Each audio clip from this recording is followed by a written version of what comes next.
Hello, everyone. I am Storyteller. Thank you for visiting this peaceful place. I know you are looking for something soothing to help you fall asleep, and I am here to accompany you. If you enjoy, please give me a like and subscribe, and let me know where you are from. Thank you. The Enchanted Reflection. The boutique hummed with the frenetic energy of post-Christmas sales. Shoppers jostled for space, arms laden with discounted luxury goods, their voices blending into a discordant symphony of complaints and excitement. Sarah Jensen stood behind the counter, her forced smile threatening to crack under the weight of another 12-hour shift. Her reflection in the glass display case stared back at her, a pale, tired face framed by hair that refused to cooperate despite the expensive products she used. "Miss, excuse me, miss." A sharp voice cut through the din. Sarah turned to see a woman, her arms stacked with silk scarves, glaring at her. "Yes, ma'am. How can I help you?" she replied, her voice coated in faux cheer. "These are marked as 40% off, but they're ringing up wrong," the woman snapped. Sarah bit her tongue and nodded, mechanically punching the register. The scarf woman wasn't the first difficult customer of the day, and she wouldn't be the last. As she resolved the issue, Sarah's gaze flicked to the far end of the boutique.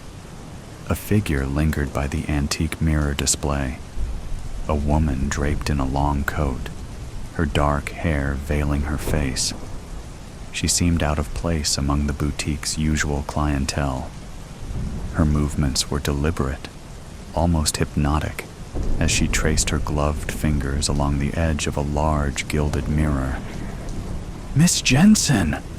The scarf woman's irritated bark snapped Sarah back to reality.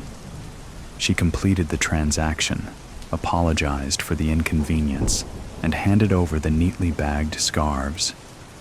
When she looked back, the mysterious woman was gone.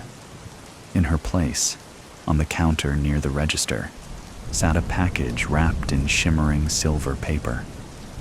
Sarah frowned. "Did someone leave this here?" She called to her co-worker, Heather, who was restocking handbags. Heather glanced over, shrugged, and returned to her task. Curiosity got the better of her. She picked up the package and turned it over. Her name was scrawled across the silver wrapping in elegant script. Sarah Jensen. Her breath caught. "What the? Secret admirer?" Heather teased, smirking. Sarah flushed. "No idea." She hesitated, then carefully peeled back the paper. Inside was a wooden box with delicate carvings. She unlatched it, revealing an antique hand mirror nestled in velvet. It was breathtaking.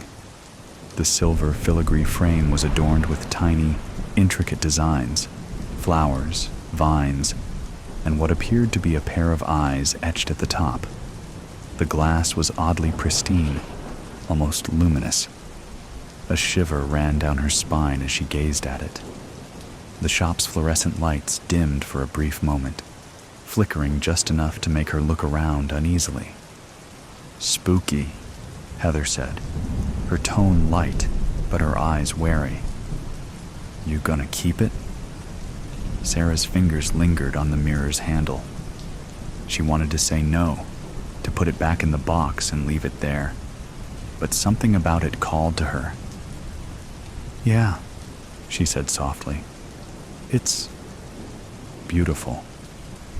Heather shrugged and returned to the handbags. Sarah slipped the mirror back into its box and placed it in her bag. The rest of the evening passed in a blur of customers and complaints, but Sarah couldn't shake the image of the woman at the mirror display.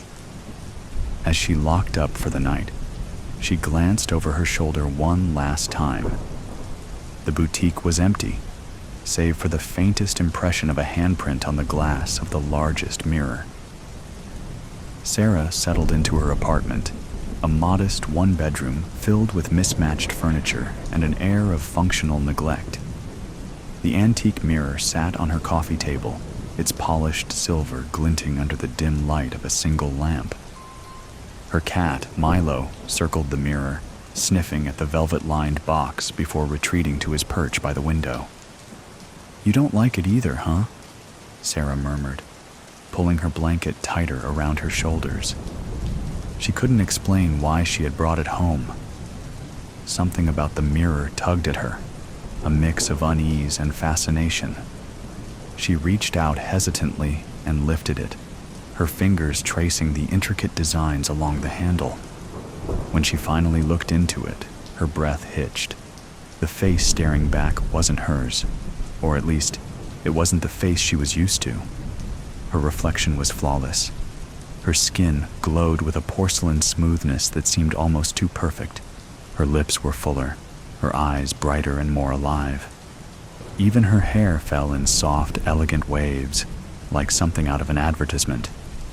She touched her cheek, half expecting to feel the warmth and suppleness of the reflection, but her fingers met the usual uneven texture.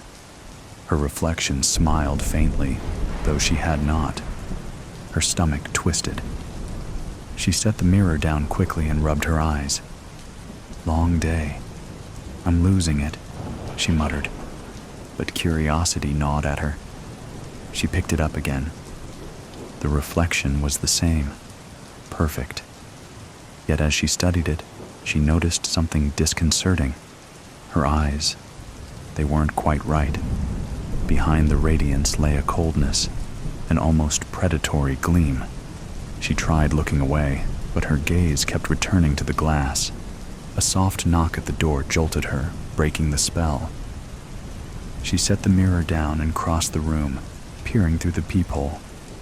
Lisa stood on the other side, her arms laden with a bottle of wine and a bag of takeout. "Thought you might need cheering up," Lisa said as Sarah opened the door. She kicked off her boots and plopped onto the couch. Sarah forced a smile.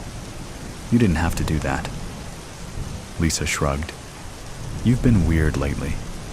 Figured you could use some company." As Lisa unpacked their dinner, her eyes landed on the mirror. "What's this?" "Just something someone left at the boutique," Sarah said quickly. "Weird, right?" Lisa picked it up, turning it over in her hands. "It's gorgeous. Antique?" "Probably." Lisa tilted the mirror toward herself and frowned. "This thing's creepy. It's like..." She trailed off, her face tightening. "Like what?" Lisa handed it back hastily. "I don't know. It just gave me the shivers. You should sell it or something." Sarah laughed nervously. "Yeah, maybe." The two settled in, eating and catching up, but Sarah's attention kept straying to the mirror.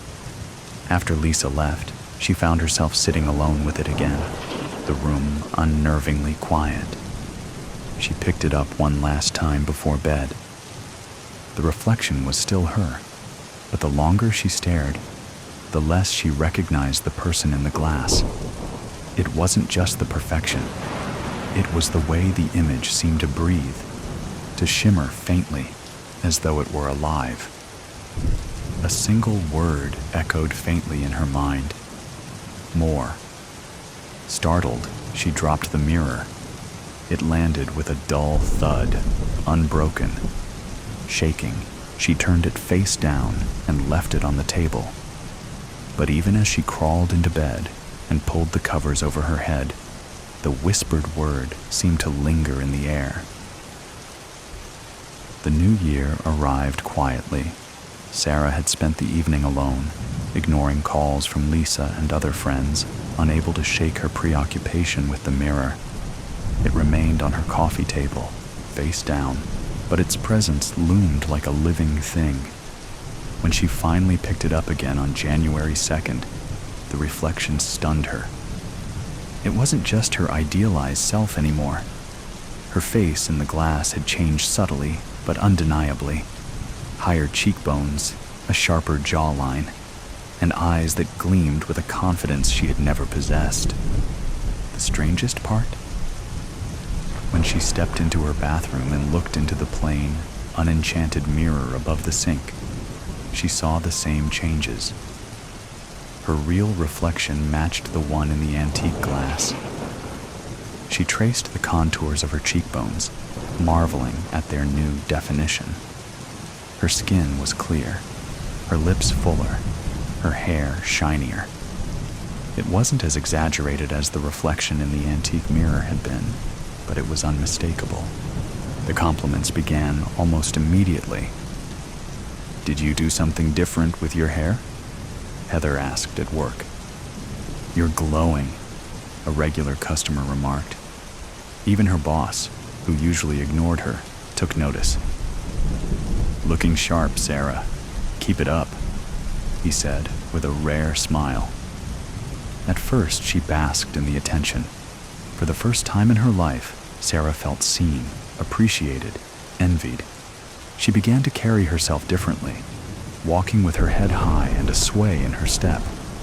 Her wardrobe, once utilitarian, shifted to highlight her changing figure. But there were side effects. Her energy waned, simple tasks left her winded, and dark circles began to form under her eyes, marring her otherwise flawless appearance. No amount of sleep seemed to help. "Are you okay?" Lisa asked one afternoon over coffee. "I'm fine," Sarah said, brushing off the question. "You don't look fine. You look tired and pale." Lisa leaned closer, concern etched into her face. "Seriously, Sarah, have you been to a doctor?" Sarah shook her head. "I don't need to. I'm just busy." Lisa's frown deepened, but she let it drop. At work, Sarah noticed something odd about her coworkers. Heather, who was usually full of energy, appeared drawn and sluggish. Their boss seemed frailer, his usual booming voice reduced to a rasp. Even the regular customers looked subtly diminished, less vibrant, their laughter less frequent. The change was subtle, but once she saw it, she couldn't unsee it. That evening, Sarah sat alone in her apartment, clutching the mirror. She didn't want to look into it, but the compulsion was irresistible. When she finally turned it over, her reflection greeted her with a knowing smile. The face was stunning, almost inhuman in its beauty, but the eyes were wrong. They gleamed with a cruel intelligence, and for the briefest moment, Sarah thought the lips moved, mouthing a single word. "Mine." She gasped and dropped the mirror. As it hit the floor, the room seemed to shudder. Milo hissed and bolted under the couch, his fur bristling. Sarah clutched her chest, her heart hammering against her ribs. When she dared to look at the mirror again, it lay face down, unbroken. In the silence, a faint whisper slithered through the air. "More." By mid-January, Sarah's transformation was undeniable. Her appearance had become the very image of the idealized reflection she'd seen in the mirror. She drew stares everywhere she went, admiration from strangers, envy from colleagues. But the cost was becoming impossible to ignore. Lisa had stopped visiting, her once lively face now gaunt and shadowed. The boutique was eerily quiet, its usual hum of activity dulled by the fatigue of the staff and customers alike. Even Milo, her ever-loyal cat, had grown lethargic, curling into tight balls of fur in dark corners, avoiding her entirely. Sarah's own health was deteriorating. Though her face remained flawless, her body felt like it was withering. A deep, bone-weary exhaustion gripped her, making it hard to even climb the stairs to her apartment. That night, Lisa showed up unannounced, her face pale and her eyes sunken. "We need to talk," Lisa said, pushing past Sarah into the living room. She froze when she spotted the mirror on the coffee table. "Sarah," Lisa began, her voice trembling, "something's wrong. I've been feeling sick ever since you got that thing. Sarah's stomach twisted. It's just a mirror. No, it's not. Lisa grabbed her by the wrist, her grip surprisingly strong. Do you even hear yourself? You look like a goddess, but you're barely standing. Everyone around you is falling apart. Look at Milo. Sarah turned to her cat, curled motionless in the corner. Panic gripped her. She picked him up, his tiny frame alarmingly light. Lisa gestured to the mirror. It's that thing. You need to get rid of it. Tears stung Sarah's eyes. You don't understand. I can't. It's... Her voice broke. It's killing you, Lisa said, her tone firm. And it's hurting everyone else too. For the first time, Sarah truly looked at the mirror, not at her reflection, but at the object itself. The silver filigree seemed darker, tarnished, and the glass shimmered faintly, almost as if it were breathing. She grabbed the mirror and hurled it to the floor with all her strength. The glass shattered, shards scattering across the room. For a moment, everything was still. Then a low, resonant hum filled the air. The shards began to melt, pooling into a dark, inky substance that snaked across the floor like living shadows.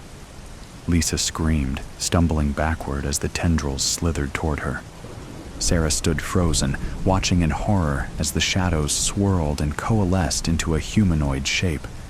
Its form was amorphous, shifting, its surface shimmering like the mirror's glass. Eyes, cold, piercing, and impossibly ancient, locked onto hers. You broke the mirror, the entity said, its voice a chilling symphony of whispers. The gift is not undone, but unleashed. Sarah's legs gave out, and she crumpled to the floor. Please. I didn't know. The entity loomed closer, its voice like frost against her skin.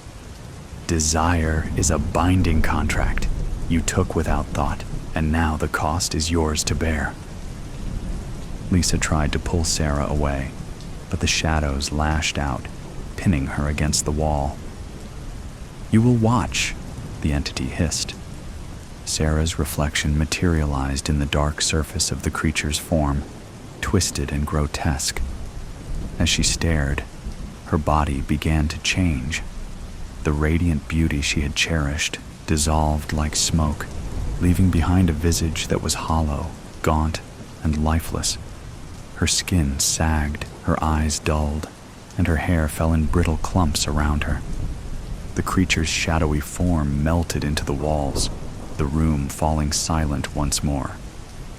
Lisa rushed to Sarah's side, her hands trembling as she touched her friend's shoulder. Sarah. Sarah turned to her, her voice barely a whisper. I'm sorry.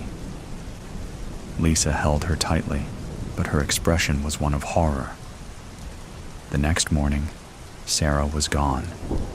Lisa found only a note on the table, scrawled in shaky handwriting. I can't undo what I've done. The mirror will find another.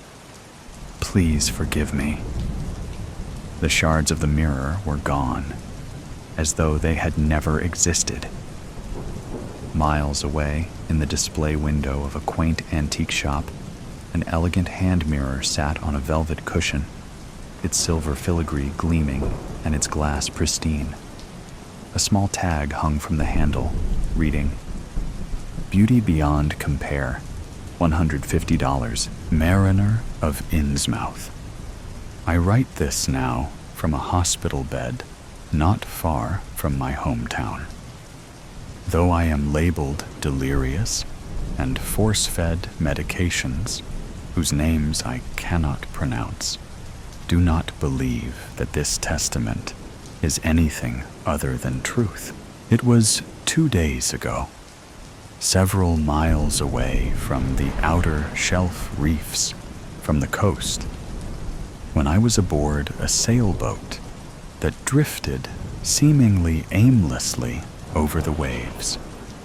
As the setting sun reflected its vibrant hue on the lapping crests, I, the schooner's sole passenger, leaned against a railing as I stared out across the waters.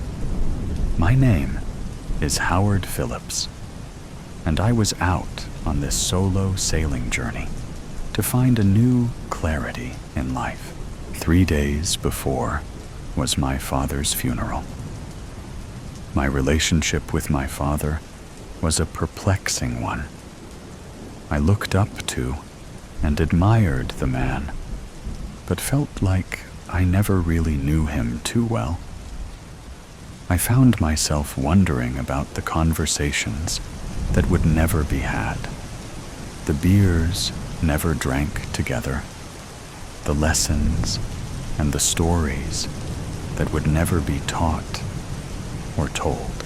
After the funeral, I had expected to feel some clarity and peace, but instead found only distraught and confusion. And I now often wonder about my own life and where it could lead. I was left this small sailboat in the Will, and I found it a sign of what to do next, and without a second thought, put everything else on hold, loaded up the boat, and sailed off into the unknown with the belief that I myself could be known. Now, with the currents pulling me ever outward from land, I treated this as an autopilot for the craft as I stared in a yearning way into the waters below. I watched as I saw a small school of fish swim by.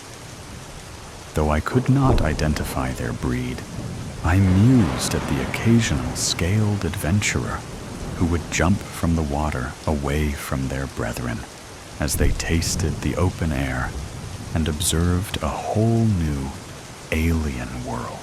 I admired these displays and began to wonder if this was some metaphor from the universe I was meant to see, some natural guidance on my own mission for self-discovery. As I watched the fish surface to dance above the cresting waves, I felt I caught a glimpse of something further ahead in the water. It seemed like 2 orbs of crimson, as if 2 eyes were staring at me from below. But when I scanned the waters to better see these supposed eyes, they were nowhere to be found. I supposed whatever bigger fish they belonged to had swum away. Or, more practically, it was a trick of the light of the setting sun, as it distortedly emulated back to me. I shrugged away from the shimmering vision and turned to face the mast. As I did so, I saw a large onyx storm cloud approaching fast in the distance. I rushed to the wheel, yet was too late as the rushing gales moved at a seemingly supernatural speed, enclosing on and whirling the small boat in all directions as my vessel lurched aggressively to and fro. My only option was to cling to the railing for fear of losing myself to the now crushing waves which hurled against the sides of the sailboat like slapping tentacles of a great kraken. The schooner broached and was nearly knocked down. As I was raised into the air, I looked down at the opposite end of the boat and saw that the mast was nearly parallel to the water. I then peered into what I believed to be the murky depths below, except that, with a flash of thunder, there appeared to be land not far below me. With that quick blaze of light, I witnessed an unending plain of putrid mud, amassed with the carcasses of decaying fish and horridly foul, less describable things protruding from the sludge. I thought I would feel relief by knowing there was land not far below should I capsize. But instead, an even stronger fear gripped me. A primal fear that whispered in my heart of the unknown horrors hidden beneath the waves. As the unknown, lurking darkness between the spaces of rot and decay beckoned for I to join it in eternity. I witnessed and experienced all of this and more in that split second in the boat's rocking, in that short burst of illumination. But now the ship had leveled out and rode the waves on the merciless winds, whose howls in my ears sounded more like mournful ghosts of all the lost sailors who fell to their watery graves and all the histories of man who came before me. On the horizon, I saw once again those dark crimson orbs from before, though now they rose from the waves instead of hiding beneath them, with churning waters to mark its rise to the surface. The thing slid into view above the dark waters. Those soulless eyes sat as two windows of malice against the face of a towering loathsomeness as it rose to face me. Two monstrous, scaly arms rose to cast in my direction. I turned my face and cowered in a squat huddle against my forlorn vessel, unable to hold my gaze upon the Goliath for fear of losing hold of my sanity. With my eyes squeezed shut and my whole self trembling, I prayed for release from the Leviathan's wake. The sailboat lurched again, this time with such force that I was knocked into the air and hurtled into the water. I felt the unsettling sensation of the sludged mire below, the masses of decay and putrid remains pouring over and surrounding me as I sunk deeper into the concoction of fetid slime and rotted scales which cut deep in my skin. I felt it seep into my nostrils and under my eyelids, and the groping carcasses felt like an incalculable sum of vengeful hands gripping me, pulling me deeper and deeper still into my shallow grave. My consciousness faded, and all went into nothingness around me. That's when I awoke next in a hospital near the coast. I don't know how I escaped, or what became of my father's boat. I only know I was found washed ashore, bruised and littered with abrasions. But I was alive. As I lay on my hospital bed, with no company but the memory of that nightmarish storm, I realized I had found the clarity for which I had set sail, though it was a clarity I would wish on no one, and wish only that we all could remain in our blissful ignorance of the truth. The truth that, as men, our place in this world is that of mere playthings on a board of cosmic proportions for being far beyond mortal comprehension. That the storm that man finds themselves trapped within is at the whims of those who rise from the deep. An emerald deal. This is unbelievable, Francis exclaimed as he held my self-portrait in his hands. It looks just like you. Francis Frankie Cullens is my best friend, and he holds in his hands what I hoped to be the beginning of my illustrious career as an artist. I smile at him, a humble, gentle smile, as I contain the bubbling anxiety within the pit of my stomach. Do you really think so? I asked, in what I hoped to be a tone that indicated only mild curiosity, and not that of a child seeking validation. Frankie looked from the painting and up to me with blazed excitement in his eyes. This is no joke, Mort. What I have in my hands here is pure, uncut talent. He lightly shook the painting in his hands as he said so, but abruptly stopped when he realized he was doing so, as if worrying he could ruin it. As a matter of fact, Frankie continued, I'd like to post this on your page and talk about the process of how you painted this, if you're all right with that. Honestly, I was taken aback by this offer. What, like, you want to be my manager or something?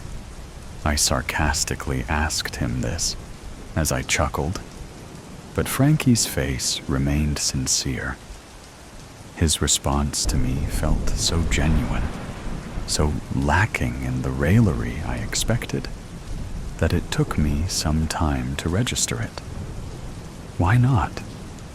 I've always believed in your work, Mort, even when no one else did. But with this... He trailed off as he looked back down at my painting.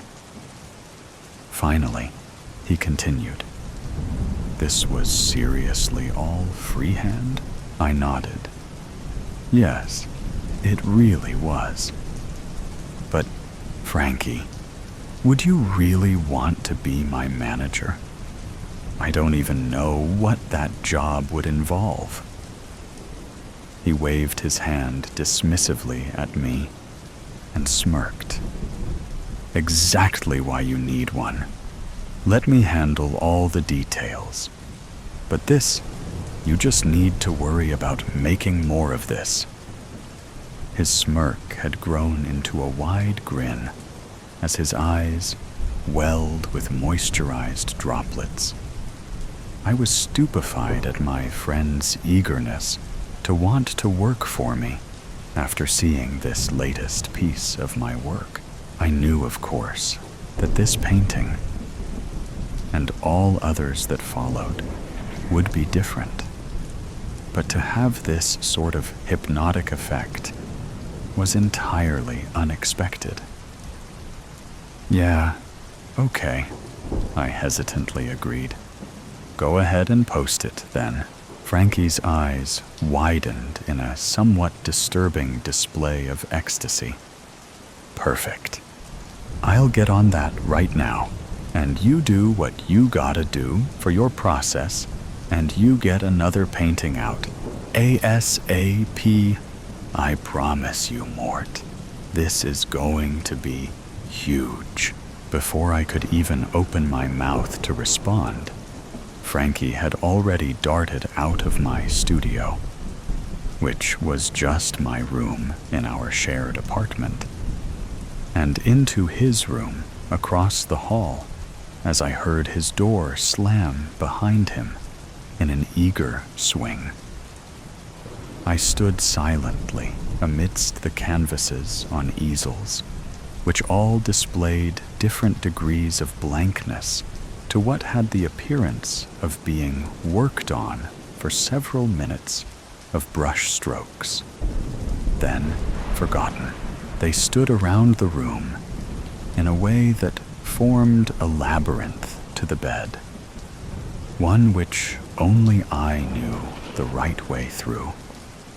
I looked at all of these unfinished and unbegun paintings and vowed they would not stay this way for long. Things were different now. I got most of the way through a new painting I was working on. I believe I will title Green Singers, when I noticed I was at it for almost 10 hours straight. No food, water, or bathroom breaks. I got myself into bed. I lay there for an unknowable amount of time as sleep eluded me, and I found myself thinking back to a conversation I'd had with an alluring stranger. It was last week, on a Thursday, when I was at my favorite art exhibition in town, which thankfully had a small coffee shop near the entrance. As I sipped at my caramel macchiato, I was scrolling through the reactions, or lack thereof, one of my paintings received. It had been posted for approximately 72 hours and had garnered 7 likes. While most of the comments were uninspired at best and rude at worst. One of them even said something along the lines of, "This is motel art at best. You look too scared to put any real expression into your work. Don't quit your day job for this. Hope this helps." What the hell was that even supposed to mean?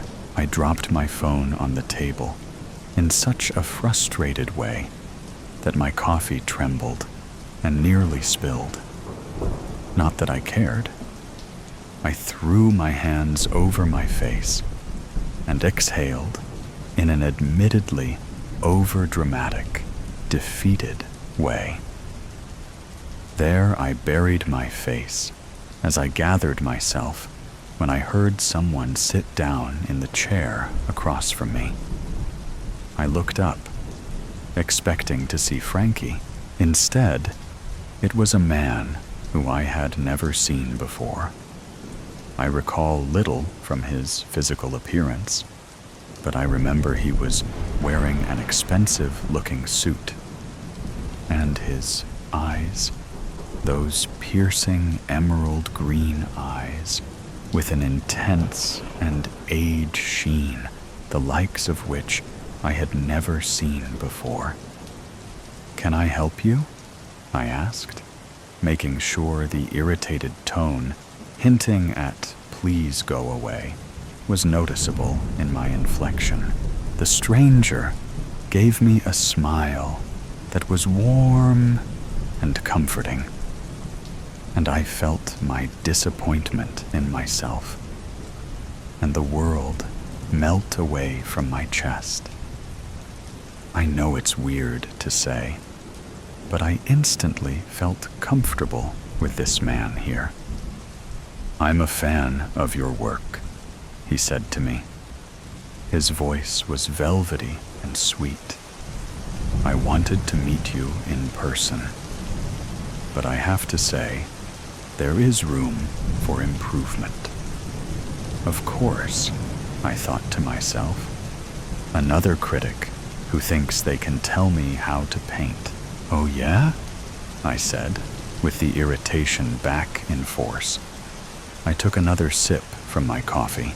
"Oh, yes," the man said. "But that's not a bad thing. Every great artist knows there is always room for improvement.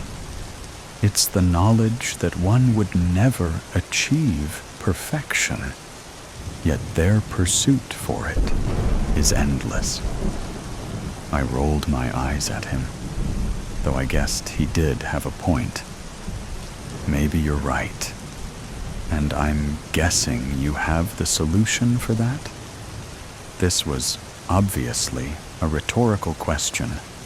Yet the man kept his gaze locked in mine, and he said, "It so happens I do." What would you say if your paintings would become the epitome of perfection? That through your great works, your name would be immortalized, etched into the framework of history alongside Monet, Van Gogh, Michelangelo, and so many others. I laughed dryly at him. For that, I paused, peering searchingly into my cup of coffee, now at room temperature. For that, I would give everything. That statement came out of me so much more sincerely than I would have expected from myself. Realizing this, I laughed at myself, raised my coffee, and gulped the rest of it down. I was feeling this odd sense of anticipation I could not explain. Like the feeling a kid at a theme park gets when they are near the end of the line for a ride on one of the attractions. The man with the green eyes raised an eyebrow at me as he said, "While I admire the enthusiasm, I wouldn't ask you for everything. If I were to perfect your art, I would ask for very little in return. In fact, now it was my turn to raise my eyebrows, but in a more incredulous, disbelieving sort of way. Wait, are you serious right now?" The man said nothing. He only kept that cool, soothing smile.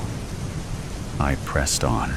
"So, you could make me one of the greatest artists of all time, and you would want what? My soul? That's what this is, right?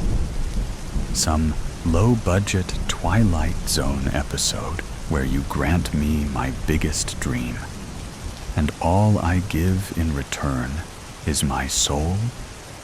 Now the man leaned forward in his chair, closer to me.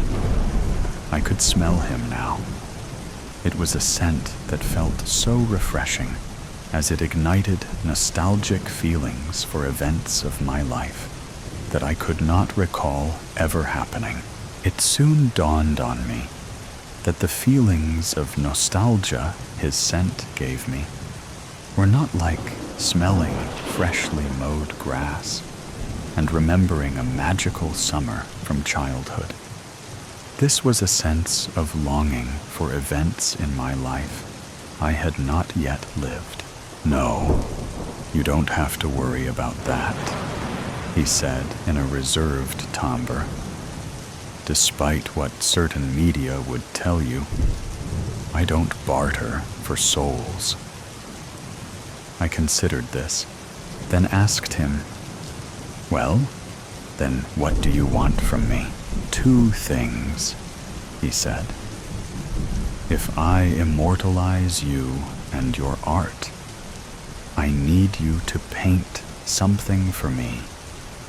I will tell you what at a time of my choosing.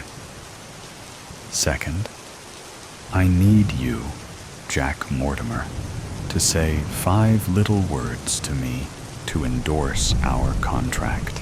I was practically vibrating in my seat now, with anticipation, as if a colony of butterflies had birthed within me all at once. He didn't need to tell me what those 5 words were that he needed, as I could feel them on the tip of my tongue, ready to burst.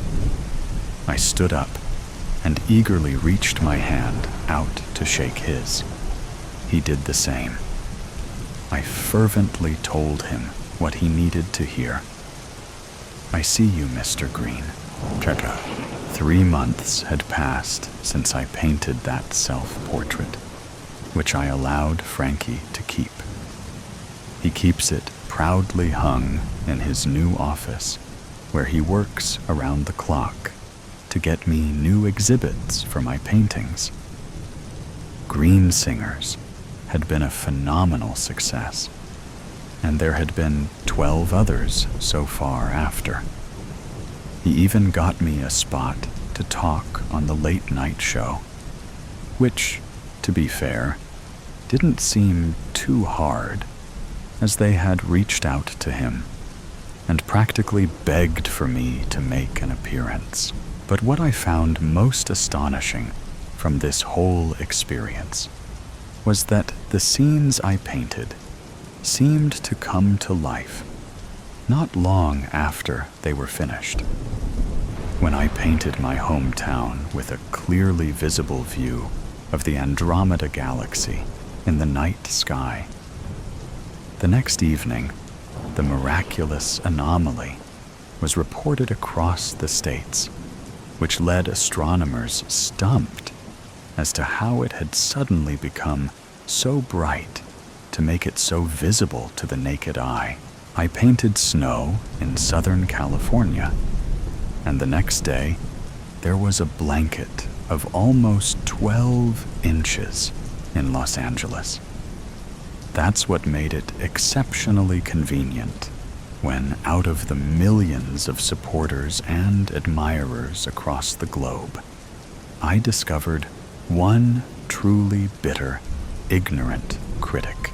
His name was Elijah Quill, better known by his Reddit username as ELQ69, a truly tasteless name to choose for one such as him. It didn't take long for me to find a picture of him, as people like him are always so self-absorbed that their photos are aplenty and public to pair with their highly opinionated views. But Eli should have thought to be more careful what he does with photos of himself on the internet. After I had memorized his face, his body type, and what style he wears, it was almost too easy to paint his liking as I saw fit. Elijah Quill, in my depiction, was seen in a dark alley somewhere, having been beaten to death. The folds inside his pocket turned out to indicate he had been robbed after the fact. I kept this painting to myself, of course, but couldn't resist the urge to Google the news in the city I found that he lived in.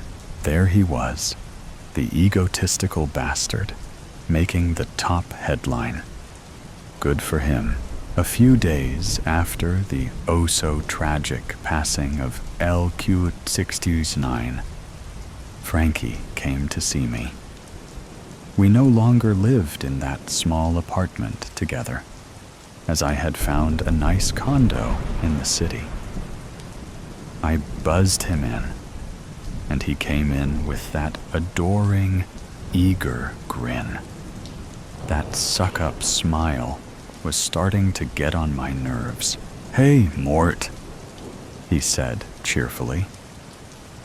My God, he's practically skipping towards me, I thought exasperatedly. "Listen, I got a new opening for you downtown, and if you're okay with it, I'm thinking somewhere around 5 we can..." I held a hand to stop him, which he did instantly. "Hang on a second, Frankie. There's something I got to tell you. Something I should have told you a long time ago." He cocked his head to the side as he asked me, "Sure, what's up?" I looked him into those weirdly adoring eyes as he waited. "I'm going to have to let you go, Frankie." The look Frankie gave me was as if I had just kicked a puppy across the room. "What?" he stammered. I blinked and said, "You're fired, Frankie.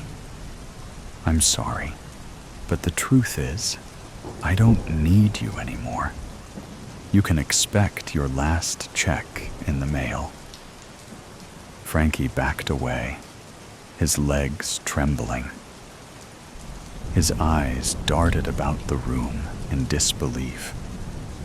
"I can't believe this. I thought we was friends, Mort." Tears had already begun to roll down his face. "We were, but let's face it, Frankie, I've outgrown you. I'm sure you understand." Frankie's face turned beet red as he exclaimed, "You can't do this. We were a team." I watched him begin to storm away and back to my front door as he yelled over his shoulder, "You'll regret this, Mort. It was both of us. Together."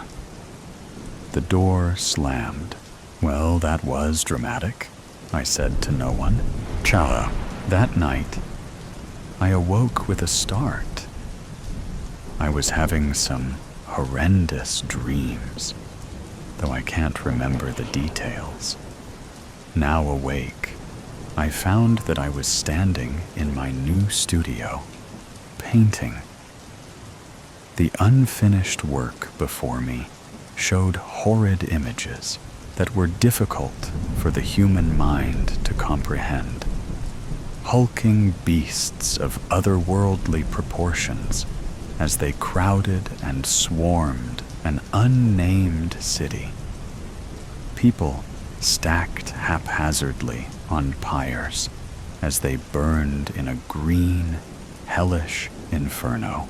The more I looked into this accursed piece, the more I felt my sanity quickly escaping me. I thought I heard voices chanting around me in some long-forgotten tongue, whispering names I had not heard nor possessed the power to pronounce. Summoning every ounce of my mental fortitude and strength, I managed to tear my gaze from the canvas as I knocked it to the floor.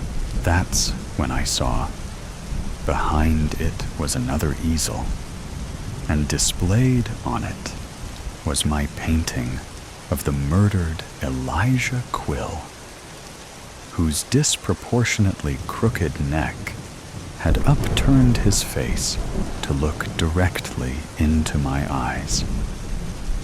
That one should not be there, I thought incredulously.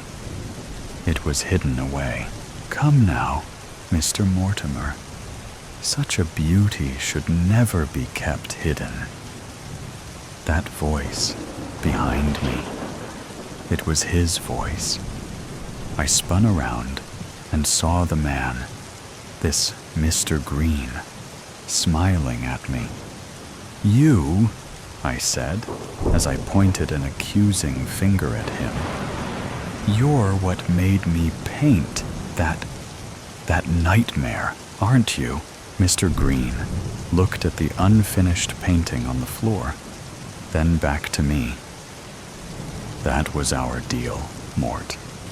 One painting of my choosing, when I wish it. It would be in your best interest to uphold your end and finish it." "No," I muttered. "No, I will not bring that hell into being. The deal is off. You can take away this power. I've already gotten enough out of it anyway." Mr. Green sighed at me, but coolly said, "I would have to agree.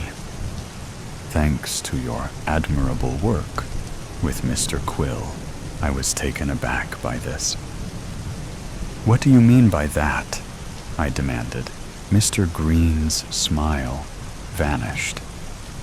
He sneered at me as he explained, "I told you when we first met that I do not barter for souls.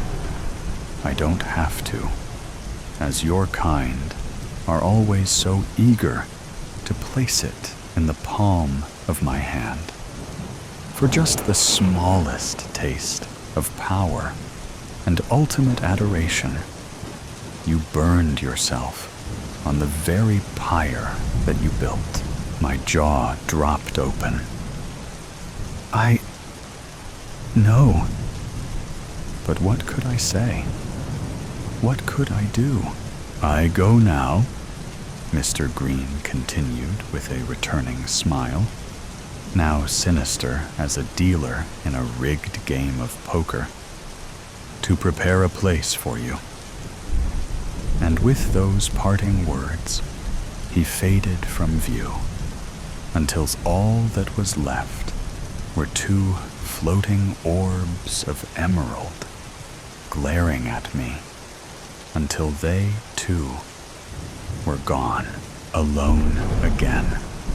In the darkness of my condo, I began to see visions, things that were not of my home, of a similar layout to the one I used to live in the apartment with Frankie.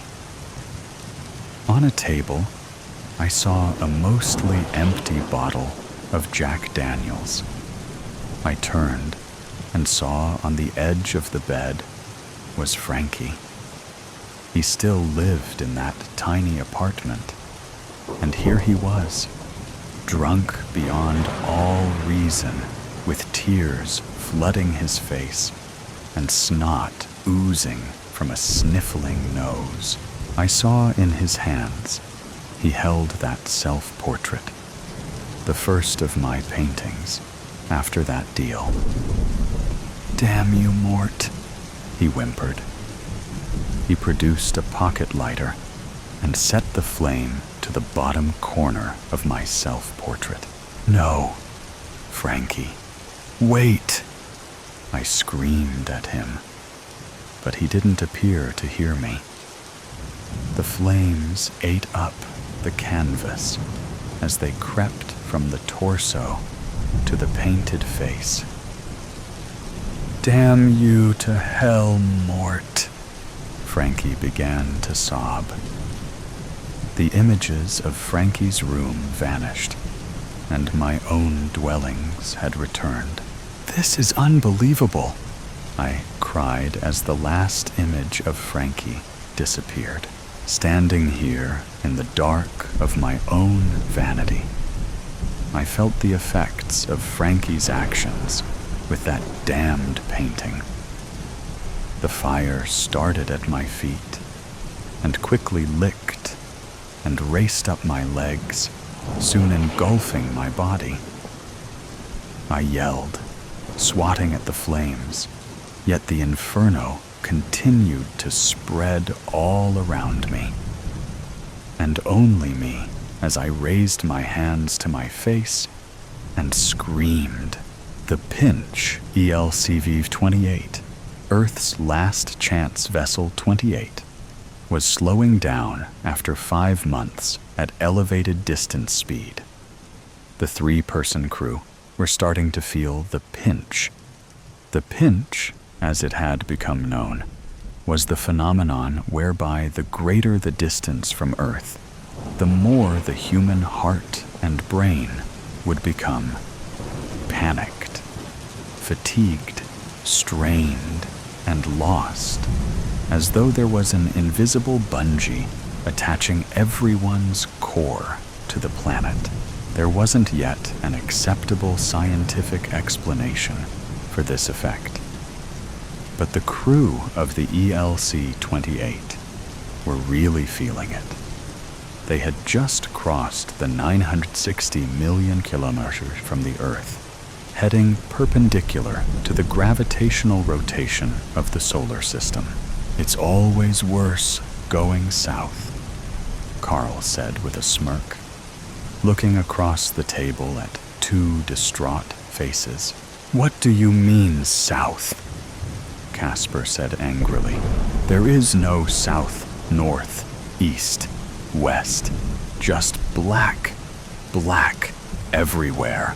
Listen, I've been through this 7 times, Carl said, trying to keep his cool and maintain a sense of leadership. "And that's another thing," Pearl said, getting drawn in by Casper's outrage. "How can this be the last chance if there were already 27 previous last chances that have failed?" The Earth's last chance missions had been funded globally and quickly established as the best chance of survival for the human race. Every nation had poured all of their resources and remaining workforce into it. Since it had been scientifically established 50 years prior that humanity would not survive much beyond 3397 on its current trajectory without finding another safe, inhabitable planet or a source of infinitely extractable energy. It was a question that had floated between Casper and Pearl for some time now. What had happened to the previous 27? And how had Carl come back every time? The first 15 ELC missions had been manned by larger and more experienced crews.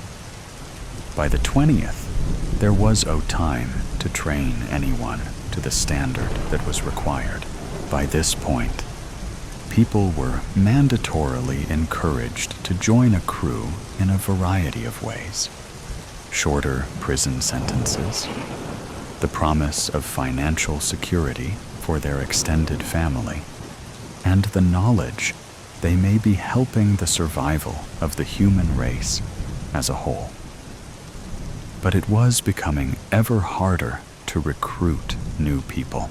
Pearl was a space cadet in her 20s before the sudden, unexpected, and overwhelming societal dread. Now she wanted to volunteer in the hopes her kids might survive. Casper had some experience as an astronaut before being forcibly ejected after jeopardizing a mission due to drug use aboard the ship 5 years prior.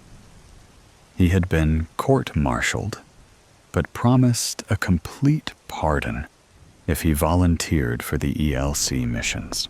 "Think yourselves lucky," Carl said. "The first 3 missions I was on had 10-person crews, then 6. Now we're down to 3. It's much easier this way. More food, more room. All we have to do now is locate the BL hip and choose who's going in first." The BL hip, black hole with inversion potential, was a discovery made in the year 2868. A micro black hole, less than 300 microns in diameter, could, with the right equipment, be inverted to create a temporary door in space, which could theoretically lead anywhere. The hardest part was locating the BLH EPS. The ELCV-28 was the furthest any ELC had had to travel so far, and it was understood that the effect of the pinch could be life-threatening beyond 1,000 million km. The first attempt to send anything through a BLA chip in 2950 was an automated sensor-packed bot. But the bots would only be able to communicate data back to the vessel for a maximum of 20 minutes before losing all connection. It was later deemed more cost-effective to attempt to send humans through, with the hope of reopening the door for them to return with any data collected. This was soon stopped after 5 failed missions, as it was believed inhumane, as the participants were never heard from again after entering the BLA chip until the recent determination of the definitive extinction of the human race. "Do you ever go first?" Casper said cynically. "Well, no, not so far." Carl defensively shot back. "Listen, like it or not, I am the captain on this ship. I have the most experience, and I'll have to be here to guide us home. Guide one of us home," Pearl said. "Only you and one of us have any hope of making it home, right?" When she said home, her voice cracked sorrowfully. "Look, you have to fight the effects of the pinch. I know it's getting to us all, but if we let it, we'll end up like ELCV9. And no one wants that." "What happened on ELCV9? asked Casper. "Let's just say they never made it to the BL hip," said Carl. "The only reason I'm able to deal with the pinch is because I've done this so many times. I'm used to it now, and I know how to keep myself together. But rest assured, I'm feeling it too. This is the furthest I've been, and it's starting to put a strain on me." "So you've never been in a BL hip? But you're happy to send us in, knowing we won't come back out," Pearl said, with a sense of righteous outrage. "Oh, I've been in, Pearl," said Carl. "Do you think they'd let me lead these missions if I'd never been in? And people come out all the time when there's nothing on the other side worth exploring. And if they're quick enough to realize that fact and get back through the BL hip before it closes." "What was it like on the other side?" Pearl asked skeptically. "Black, just black," Carl said. "Zeus scanner deployment.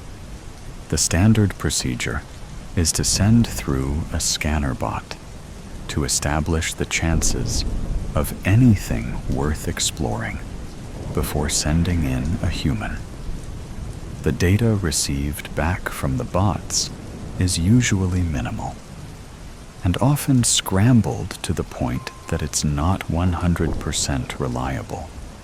Then humans go through anyway." "Okay, Casper, you can pilot the scanner. Just remember, the beam can only hold the BH lip open for 5 minutes, so get yourself perfectly lined up," Carl commanded. Casper sat facing the controls for the scanner and began maneuvering it into place. "If I'm doing this part, that means I'm not the first one going in, right?" Casper insisted. "Afraid that's not how it works, Casp," Carl said firmly.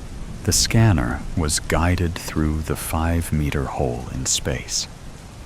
The hole that had opened wasn't black, as Casper and Pearl were expecting, but an iridescent glow of pink and purple.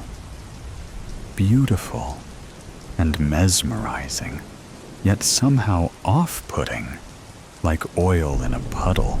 Pearl and Casper had returned to sitting in the recreational dining area of the ship, while Carl pored over the scanner results. After 45 minutes, Carl walked in. "Okay, do you want the good news or the bad news?" Carl said, smiling. "What the hell does that mean?" Casper reacted angrily. "Keep a handle on the pinch," Carl said calmly. "No need to start losing it over every little thing." "Okay, the good news is there is a strong reading of biological and atmospheric conditions within an area reachable in a solo flight suit. The solo flight suits were designed for independent space travel, with built-in directable propulsion and terrestrial landing capability. They had a range of up to 190,000 kilometers in open space, but don't have the power or propulsion to lift off once within the gravitational influence of a planet. "And the bad news?" asked Pearl. "The bad news is that one of you two is going to have to go in and try to reach it, and report back anything you find," Carl said glumly. "But not you?" Casper said, red in the face. "Casper, we've been through this," Carl said tiredly. "The important thing is that as soon as you touch down, you report back with as much information as you can gather. On your communicator, keep in mind you may only have minutes before the BL hip closes." "So who decides who goes in?" Pearl asks. "Well, I'll give you both 30 minutes. And if neither of you have decided, I'll decide," Carl said matter-of-factly. Carl left them both sitting across from each other at the dining table and retreated to the cockpit, keeping an ear out for any overreactive arguments. Carl knew that this was the time that anger had spilt over into violence in the past. His mind recollected the stories he'd heard about ELCV9 and shuddered.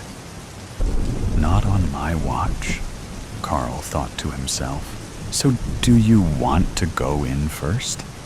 Pearl said, trying to maintain a tone of civil diplomacy. "I mean, let's face it, we're probably both going in eventually.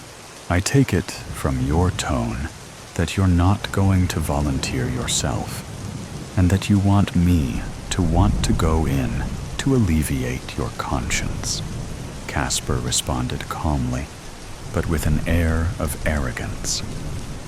"And next, I expect you'll bring up your children and talk about how much you would love to see them again, to try to guilt me into doing the right thing. Only the right thing in this context just happens to be the thing that you want." Casper's tone was becoming increasingly aggravated. "Fine, I'll go first," Pearl said. Carl, who'd been listening the whole time through the ship's wall, walked into the dining area with authority. "Okay, I've decided, Pearl. As Casper said, we both understand that you're probably desperate to see your kids again. But for that to happen, you will have to go in. And Casper, if Pearl goes in first, you will be right behind her, no matter what," Carl said, remembering his training. "Okay, fine. I'll go first," Casper said. "Good choice," Carl said, looking proudly at Casper. X first entry. Casper suited up and stepped out of the ship's airlock. Carl and Pearl watched from the cockpit window as he powered towards the glowing hole in space. They watched as Casper fearlessly approached and slipped through. "Are you hearing me, Casper?" Carl spoke into the ship's communicator. "What do you see?" "I can hear you all right," Casper said. with an excitable inflection. All sounds of the pinch had gone from his voice. Woo! It's beautiful. What sort of planet is it? Carl asked. Nothing came back from the communicator for what felt like hours, but was only minutes. It's just like Carl heard eventually, followed by a long, drawn-out beep. What did he say? Pearl asked in an excitable tone. It's just like And then it cut off. Carl answered. Just like what? Pearls said, frustrated. I don't know. Carl responded. Let's listen to it back again. Carl replayed the message. It's just like Ira came out of the machine. Pearl said, puzzled. What? Recognize? Remember? You're going to have to go in after him, Pearl, Carl said, looking back at her. And you'll follow, right? Pearl said pleadingly. Of course, I'm not going to miss another opportunity, Carl said. What does that mean? Pearl asked, frowning. It wasn't just black, the one you went through. Was it Carl? You were just too afraid to make landfall because you knew that would be a one-way ticket. Carl looked down, ashamed. It wasn't as simple as that, Carl said.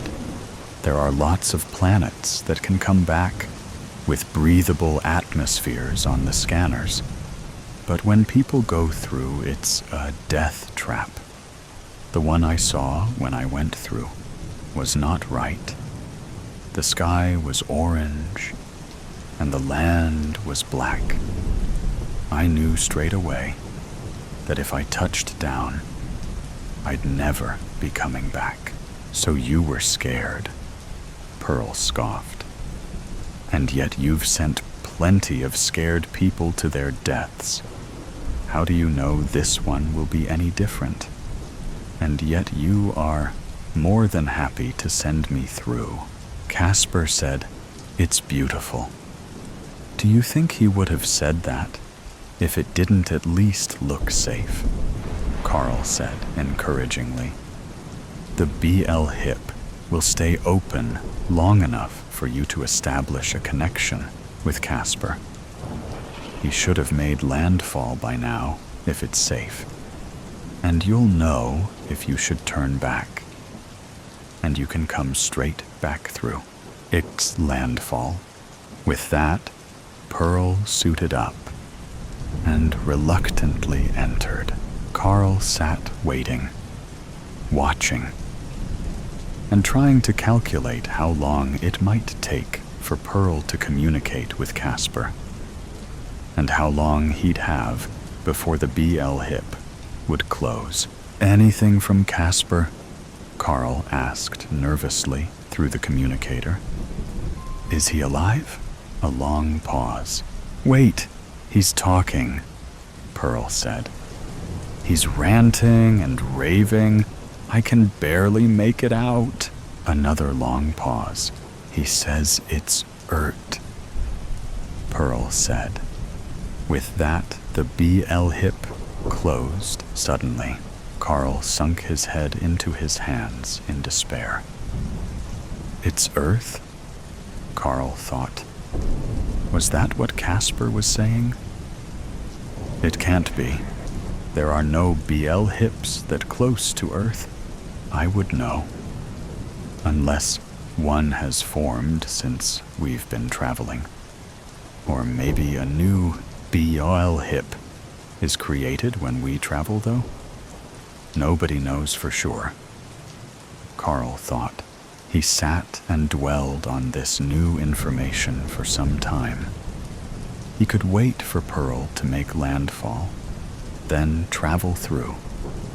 But if Casper was wrong, then he, Pearl, and the ship would all be lost. And if he was right, And it was, in fact, Earth.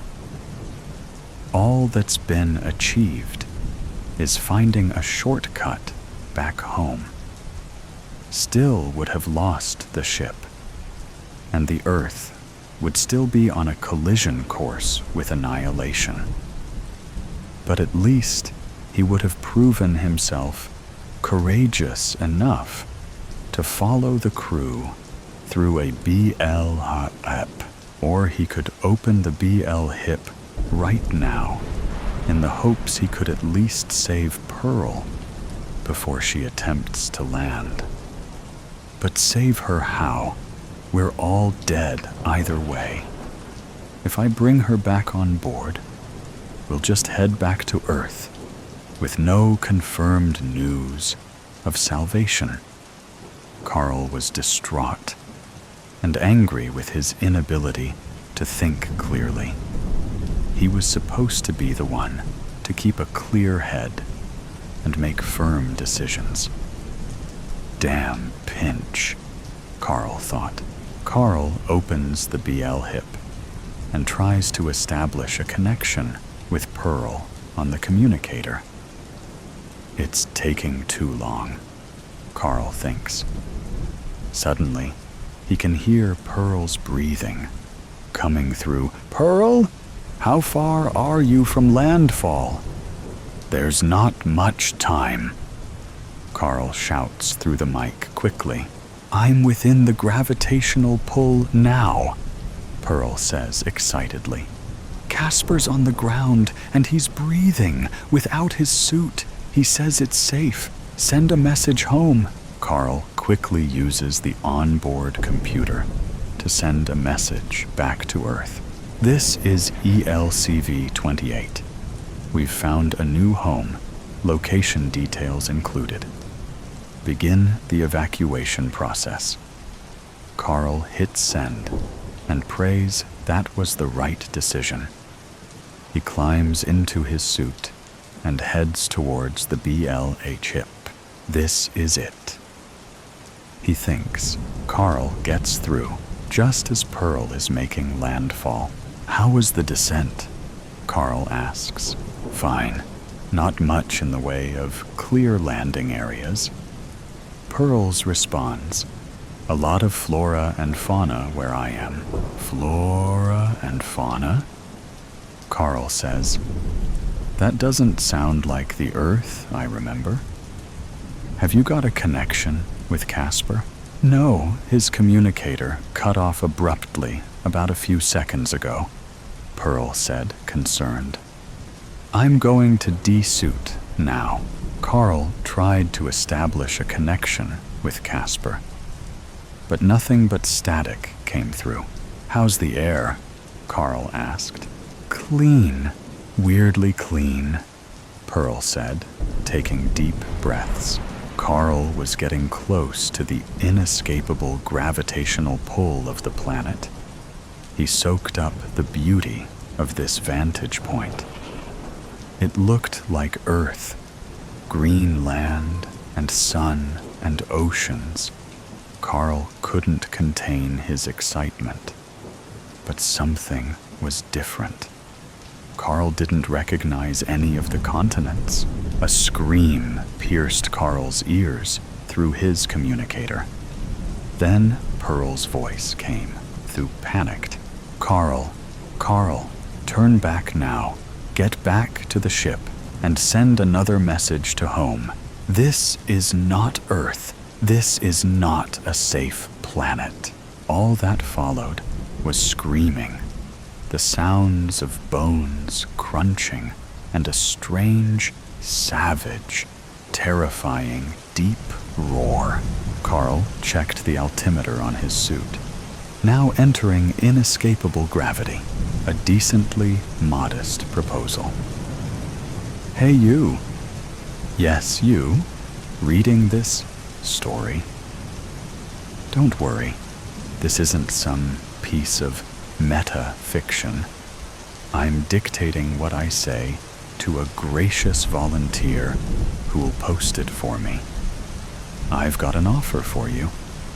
And no, not like a door-to-door salesman peddling dull kitchen knives, or what have you. You see, my offer is as genuine as a baby's first laugh. My name is Donald Basemore Cooper. Quite a mouthful, I know. My friends call me Donnie, DB, Coop, Basement, and so on. Take your pick. They're like paint samples. But the people I do business with, oh, they call me a lifesaver. Believe it or not, old Donnie here knows a thing or two about you. I'd wager 9 out of 10 of the people reading this are sitting down. Maybe you're lucky, number 10 though, standing up at work, browsing your phone, blessed enough to have clicked this offer. Maybe your job doesn't let you sit down like a cashier or that guy who takes the stubs off movie tickets. Regardless, whether you're sitting or standing, you'll realize that your feet probably hurt. Maybe a little, maybe a lot. Maybe sitting down is just a temporary oasis from the desert of swollen soles and pained pinky toes. But we've all been there. We all know what it's like to have our dogs barking. Think about it. From the moment you were born, your mommy or your daddy had a countdown going for the day you'd take your first steps. Maybe they even filmed it, a joyous occasion to look back on. But was it really? Because after that, you might have found walking fun for a year or two. Then you might have graduated to running, sweating off the sugar highs you'd get from your candies and such. But at some point, I'm confident walking and running just became, vanilla, plain and simple, boring even. Hell, I'm taking it one proverbial step further and guessing it's just plain tiring too.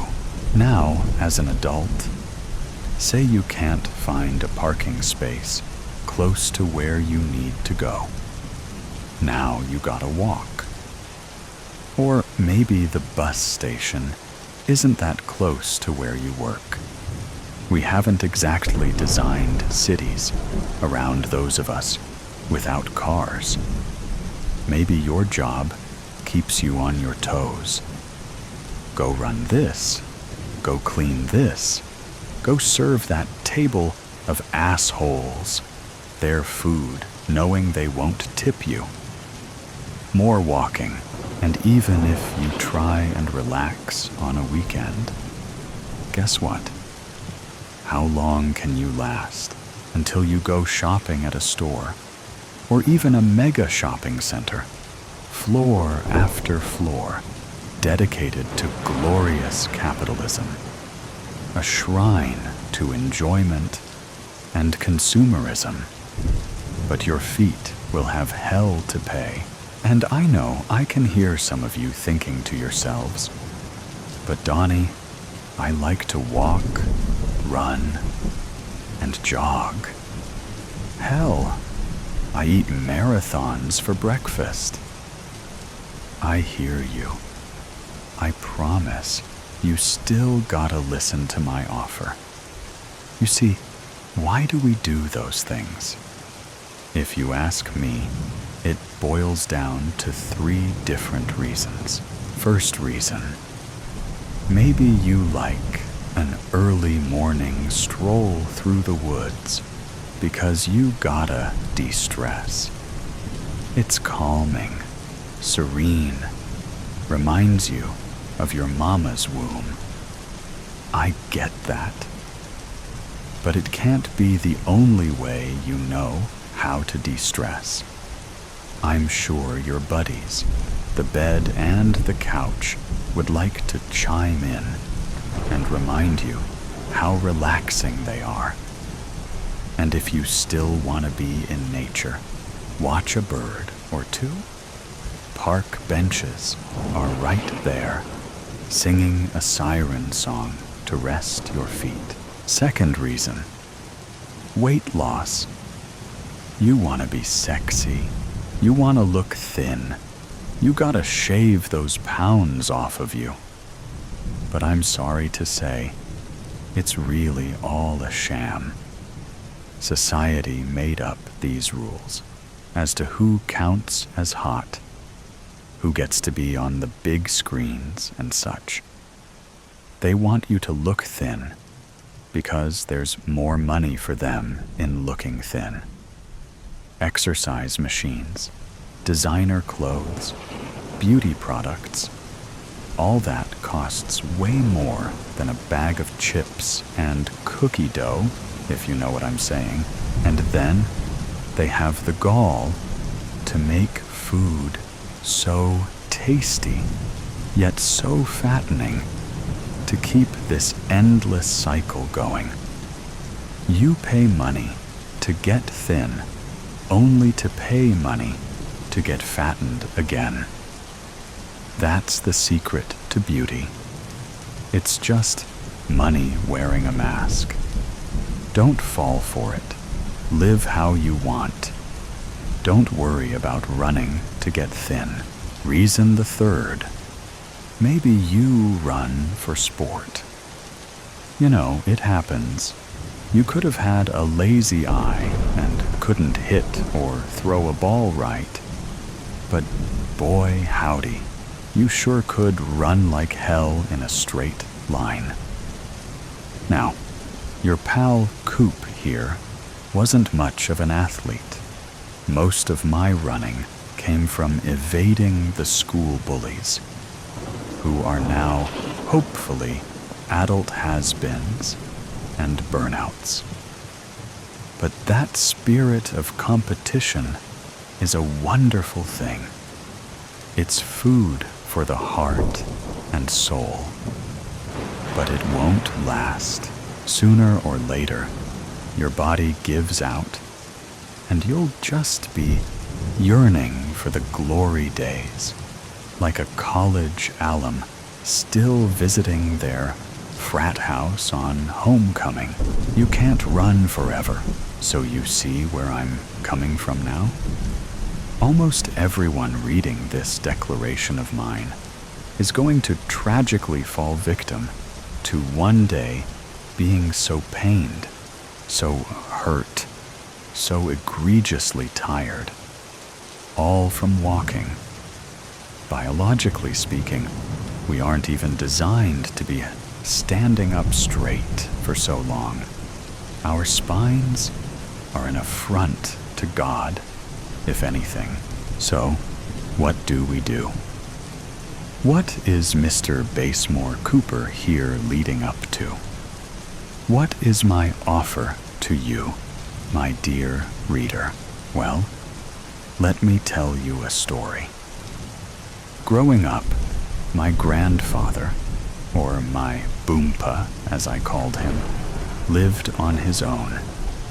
He'd come visit me, walking up the 3 stone steps to my house, back and knee pains the whole time.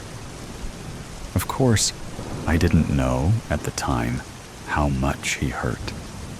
He was just Boompa to me, so friendly, so kind, bringing over an apple or 2 to help keep the doctor away for me, you know? As a kid, I'd run around the house or the yard, trying to play with Boompa, never realizing how he struggled to catch up. Then, inside, I'd jump on his lap as he sought relief on our couch. He's the one who taught me my dogs are barking, instead of saying, "My feet hurt." Hell, he'd put a spin on it with, "The whole pound is a barking Donnie," and then he'd leave. To go home to his apartment, up several flights of stairs, all by himself. And I'd beg him to stay. "Please, Boompa, I want to play every day." And I'd wonder why my parents were just letting him go off by himself. In retrospect, it's even worse.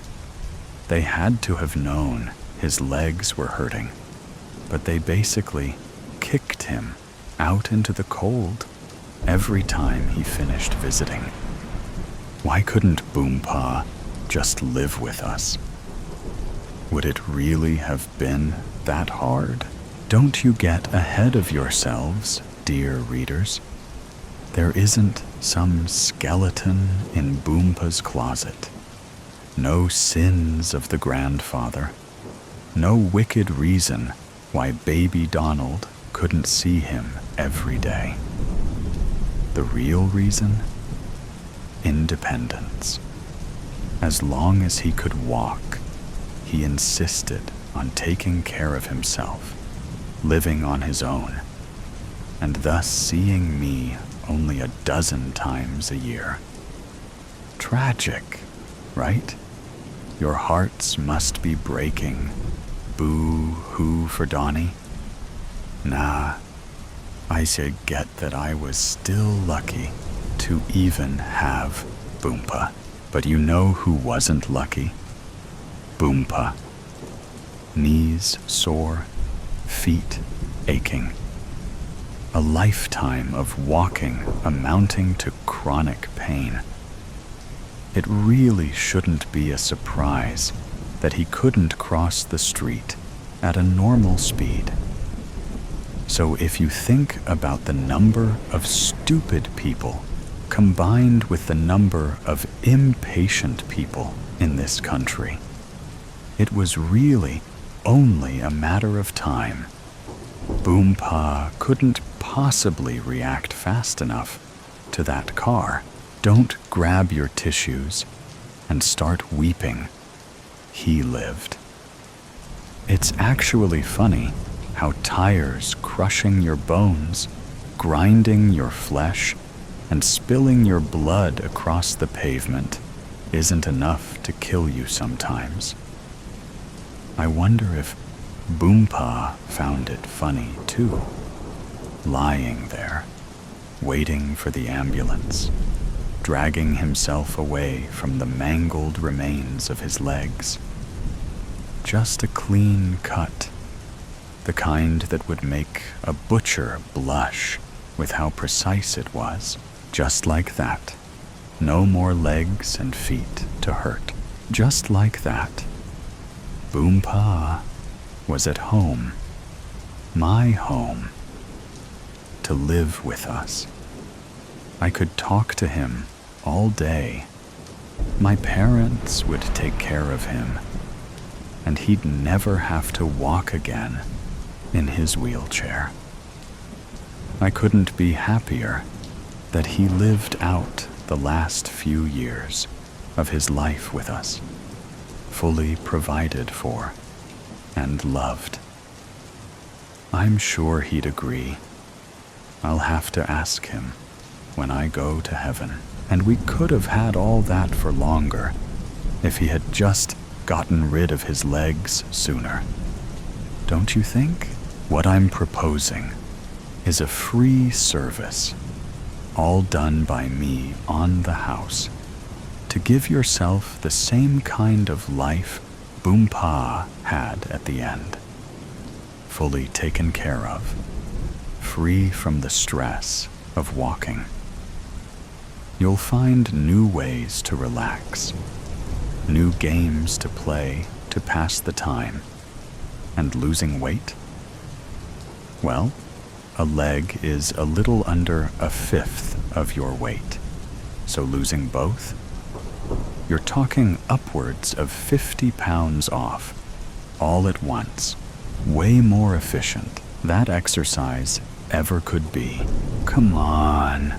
Working out is hell. All the sweat and the pains and finding time to do it. I'm telling you, my offer is way better than that.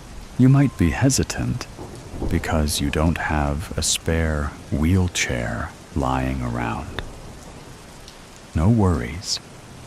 Part of the service is that I'll help you procure one suited just to your needs. What about housing? Making sure you can still move around. Your boy Donnie is right here. We can rearrange your house to be a more wheelchair-friendly space. What's that? Your job? Going out in public? Right now, I'm working on pushing the government to pass legislature to increase disability pay. Most public places have to be wheelchair accessible already, but with an increase to monthly payments, you'll have more than enough free money to use on both living and entertainment. You'll see, it really won't be a big deal to use ride-sharing services once you have the money from selling your car. How is the procedure done? Well, there are too many hoops to jump through to doing this in a hospital.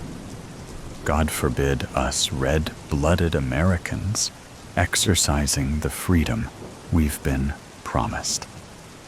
I'll gladly come to your house instead. Just give me your address, and we'll pick a time that works best for you. Maybe you want the kids out of the house. Maybe you've been looking for an excuse to get off of work on a Monday. Certainly won't be going back to that job after we're done. I've got my bag of tools with me here. We've got some chloroform here, a new set of rags, some ropes too. I find it decreases the squirming if you happen to wake up. You don't have to worry about carpet stains either. I'll throw down a tarp. We could even set you up in bed for maximum comfort as well. Then you've got your choice of tool. The chainsaw is a wonderful choice for those horror fanatics out there. Plus, the noise will drown out any screaming that might occur. Again, if you wake up. But maybe you want quick and painless, or at least as painless as possible. That's where the elegant Japanese katana comes in, fully capable of slicing through bone. Maybe you want to savor the moment you give into a lifetime of relaxation and sitting. Or maybe you find your jollies from a little bit of pain here and there.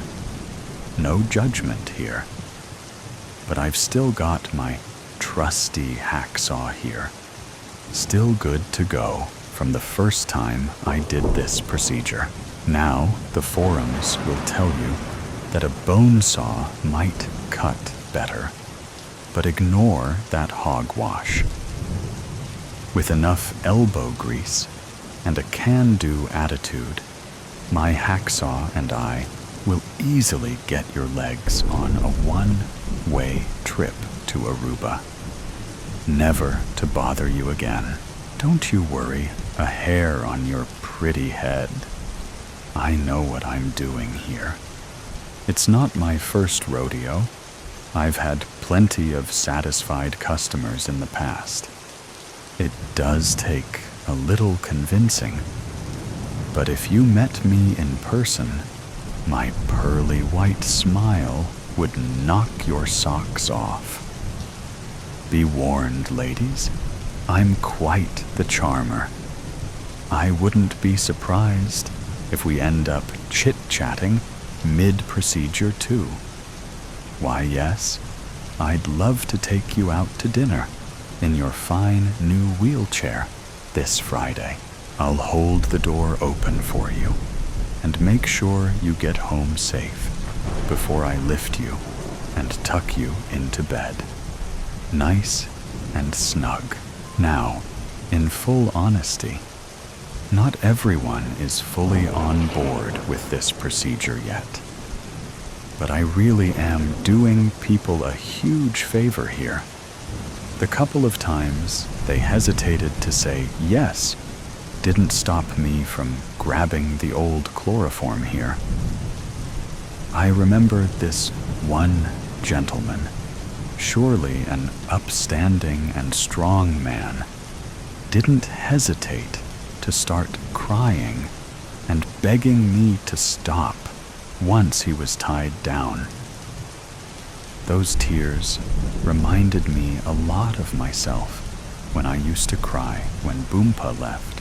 Oh, how things got better for me. And soon they'd get better for him too.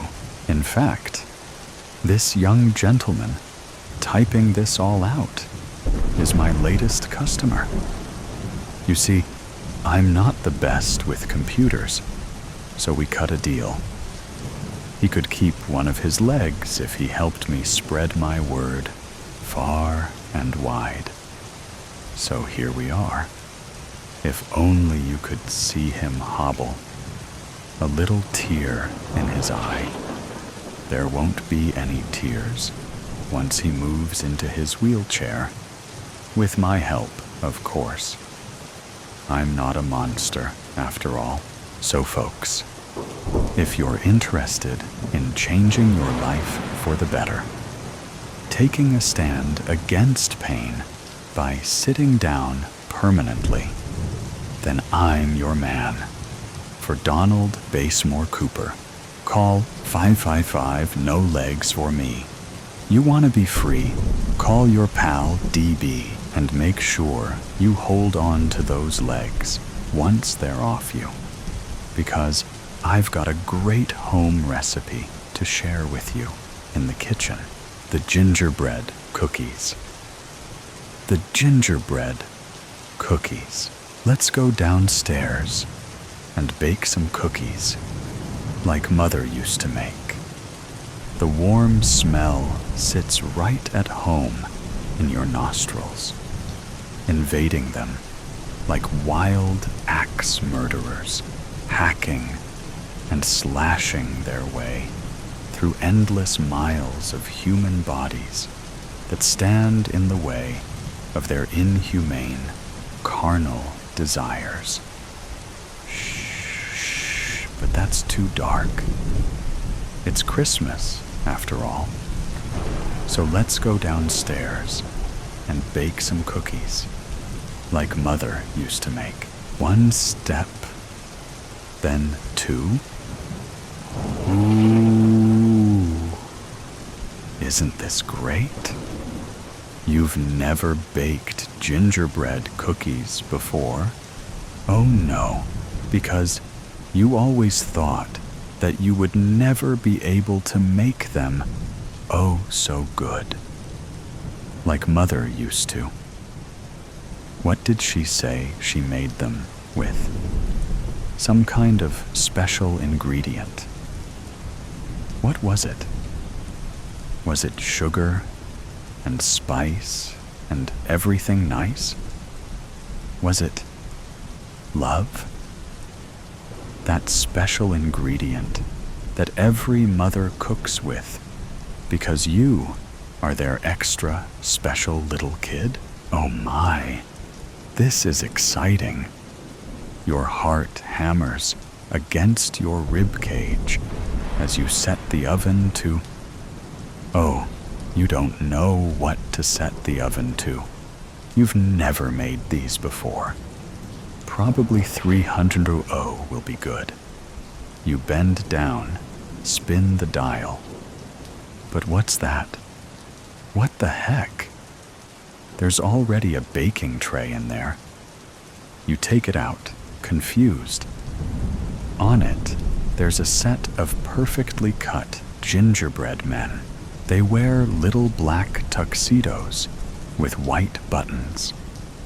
Their smiles expose endless rows of sharpened, white teeth, and their wide green eyes watch you intently with their white pupils. In the center, one of them stares right at you, holding a folded up note in its tiny dough hand.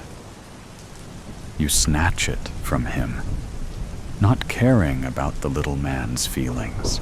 To my little boy, my oh my, I can't believe how the years have passed. It seems like just yesterday that whatever secret deity governs this universe sent me to my untimely punishment beneath the earth's soil. I know, I was always so poetic, right? Now enjoy these cookies.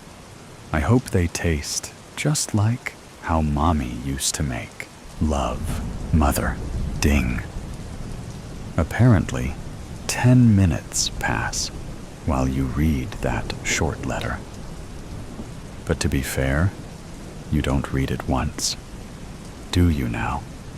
You read it time after time until the words start doing tangos in your head as they spin spiderwebs around one another. Now, after it dings, you're supposed to put the cookies back in and start the baking, Mother said. How hot do you bake them? You asked. Hot, very hot, Mother said. But don't they not like being so hot? Oh, these little guys won't mind at all, Mother said. She slid the tiny men into the 300-degree heat chamber. She smiled. There was really nothing to it. Nothing to it.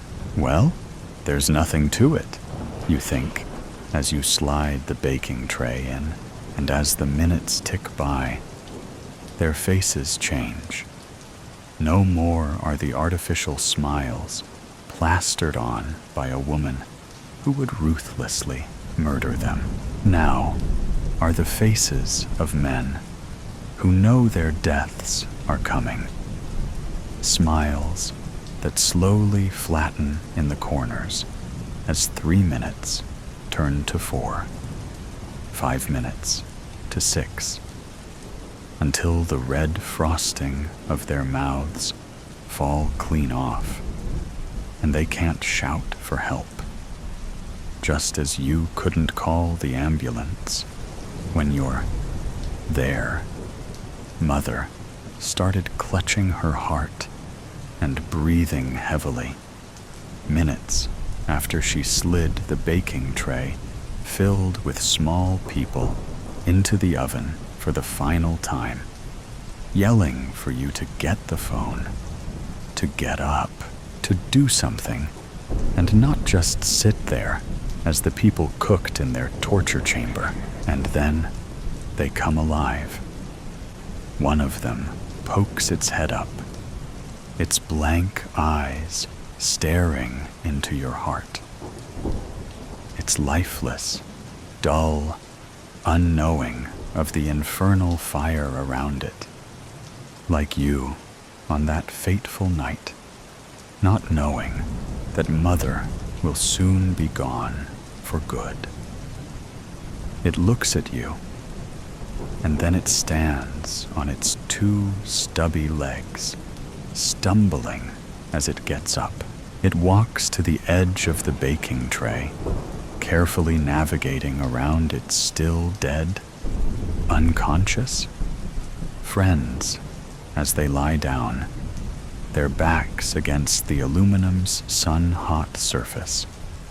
It looks its friends in the eyes, and maybe it thinks, I'm sorry that I'm here and you're not, and then steps over the edge, falling down into the oven's fiery, incomprehensible bottom.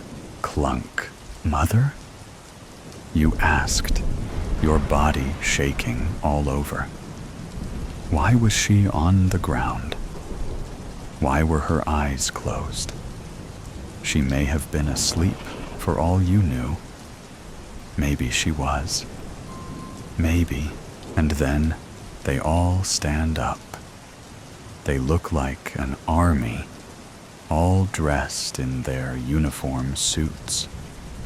One of them peers down and looks at its friend, all dismembered and burned on the oven's floor.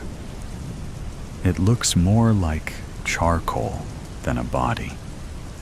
They form a single file line in the middle of the tray, a gingerbread snake, if you will. And one by one, each of them takes turns taking suicidal leaps off the edge. And one by one, you catch their faces as they take their fateful falls. Stop crying, kid, they all say. Mother will be okay. Clunk, clunk, clunk. The gingerbread charcoal pile grows and grows until it is a small mountain. In it, you see a face. Mother. And she smiles the gingerbread smile, looking at you. And you can't tell if it is a smile of relief or a smile of scorn. But it doesn't matter. Your mother's smile is the thing you have always wanted the most. And if this was the way you got it, then so be it. But that smile rang hollow, now devoid of any meaning, any life. An eternal reminder that Mother is gone, and who's to blame for that? And yet, you bake those cookies every year, forgetting that you tried the year before because the waves of memory forces their dark underbellies to recede. And every year, you hope that they taste like how Mother used to make the Christmas ween. A frozen blanket of ice glazed the roads on Fern Street as the Wallace family headed home from a busy day of shopping. The houses were adorned with multicolored lights, and blow-up decorations were as far as the eye could see. Every door had a festive wreath to showcase the spirit of the season, and carolers sang songs of merry for all to hear. Yes, my friends, it was Christmas Eve once again, a time when boys and girls dream of toys and candy, and parents wish for peace on earth. Even grandparents put their worries away and enjoy watching their loved ones celebrate the traditions they have passed down through the years. There was no doubt about it. The holidays have always brought joy to the entire world. As John Wallace pulled into the driveway, he noticed his neighbor, Ben Foster, hanging his Christmas lights. He parked his blue, reindeer-decorated Subaru, looked at his wife, Martha, and said, "It's a little late to be hanging lights, isn't it?" Martha took a sip of her hot chocolate and rasped, "Oh, give him a break. Ben's getting older, and ever since his wife, Alice, passed away a few years ago, he hasn't been the same."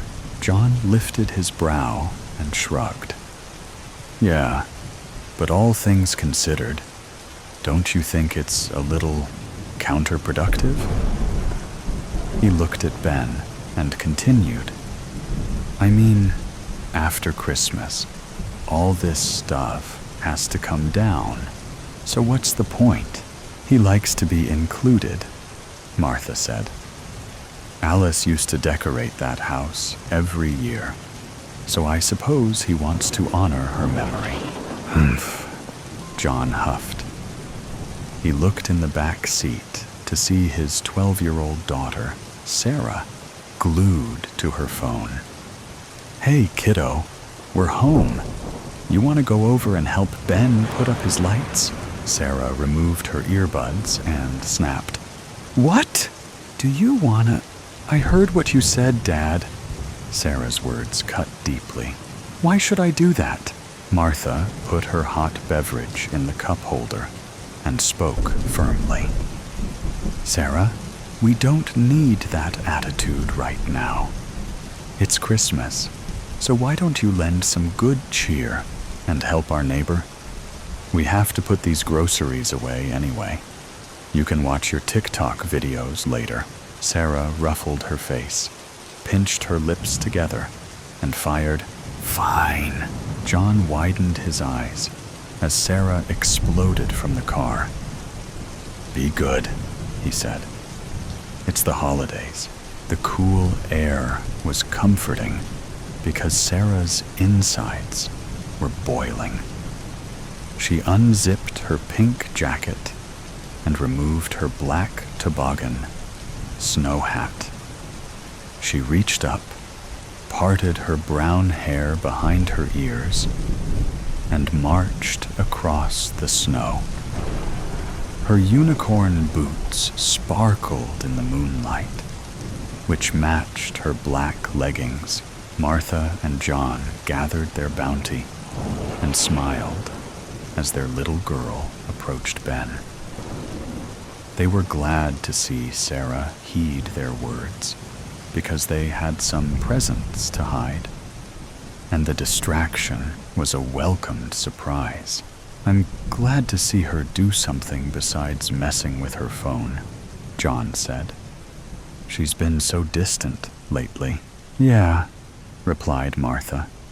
Teens will be teens. She gave Sarah a quick wave and entered the house.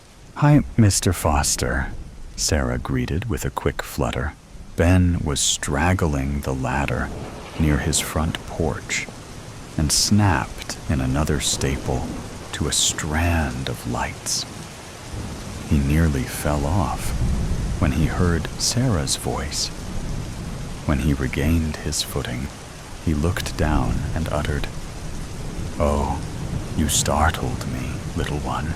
Sarah looked up and said, Do you need help? My parents sent me over.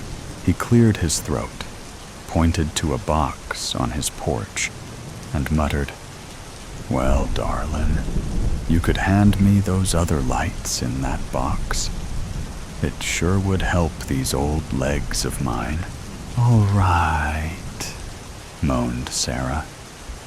She grabbed the lights and noticed a red machine about the size of a lawnmower resting by the sidewalk. She glared at the contraption for a few moments before Ben's voice brought her back to reality. Don't mind that, sweetie, he said. That's just the snowblower.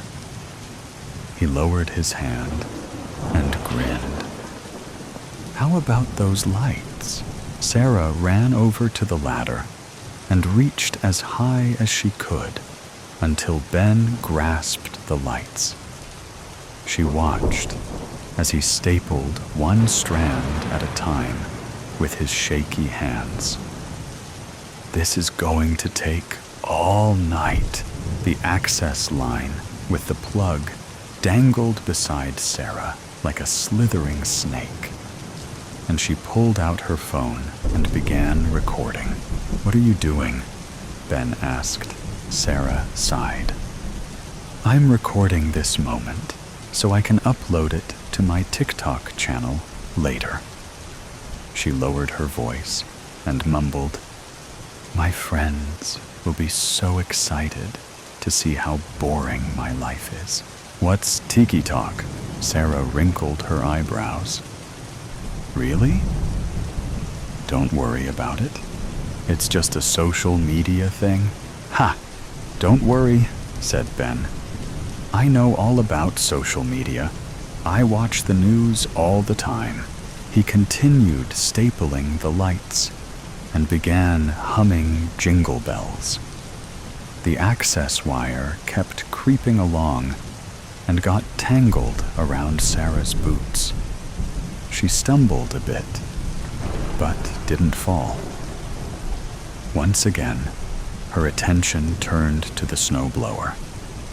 She grabbed the cord and placed the end of it in the machine's blades. This will show him not to trip me again. This thing should strip all those lights, and then I can go home.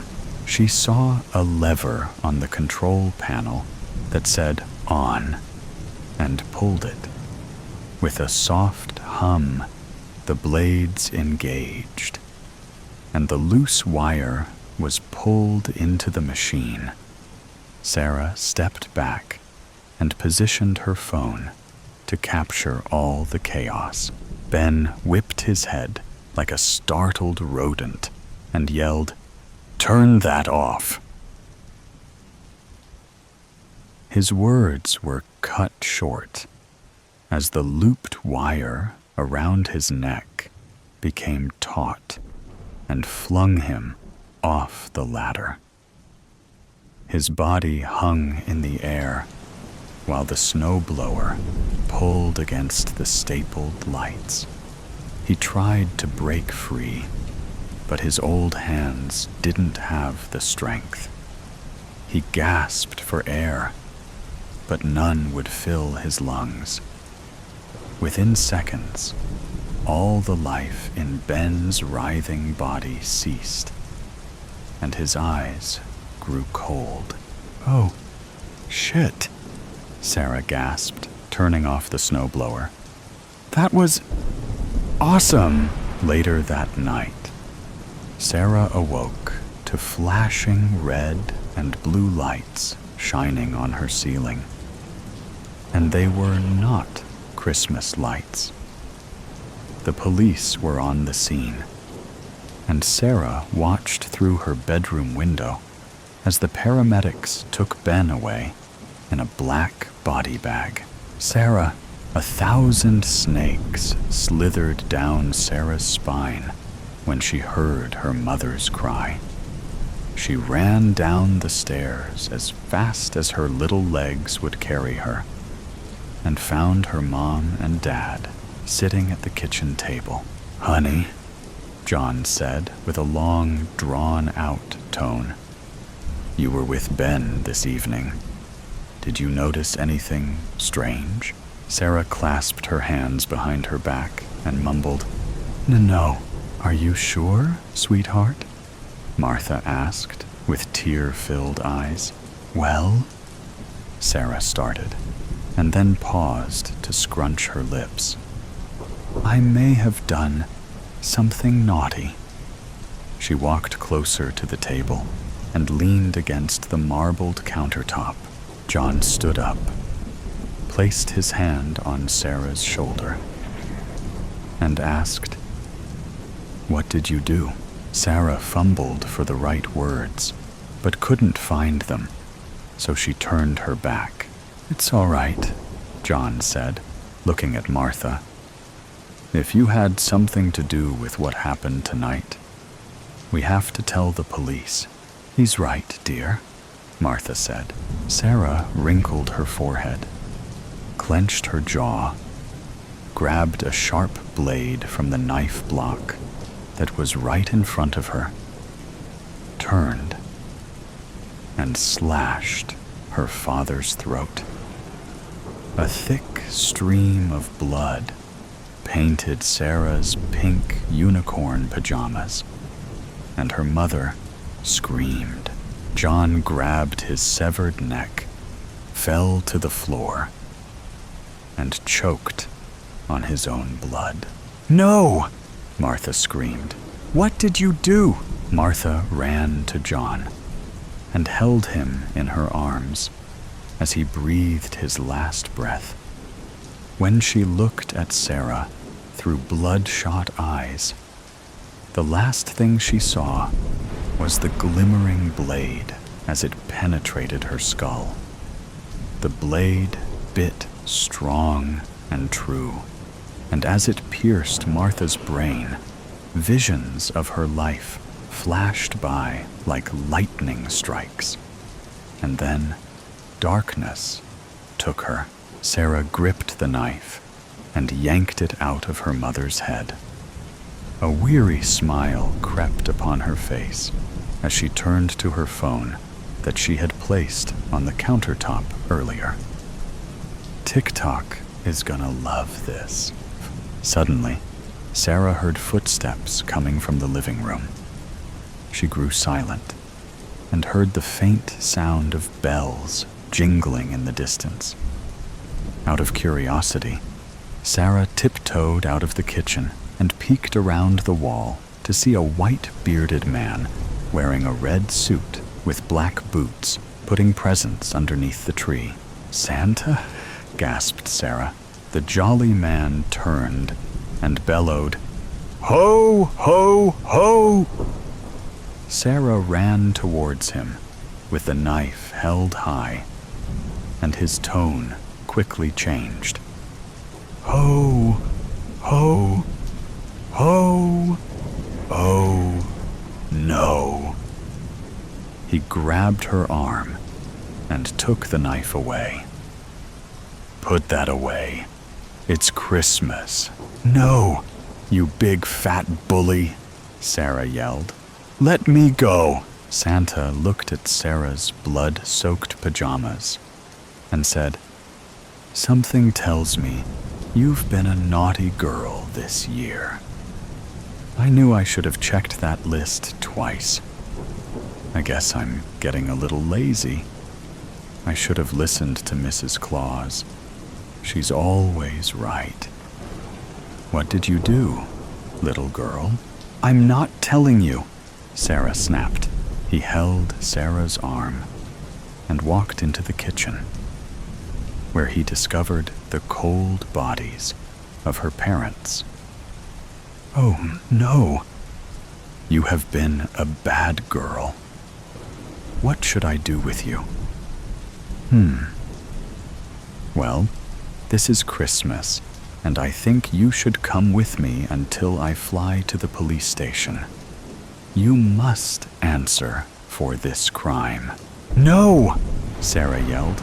"You can't make me do anything." Ho, ho, ho.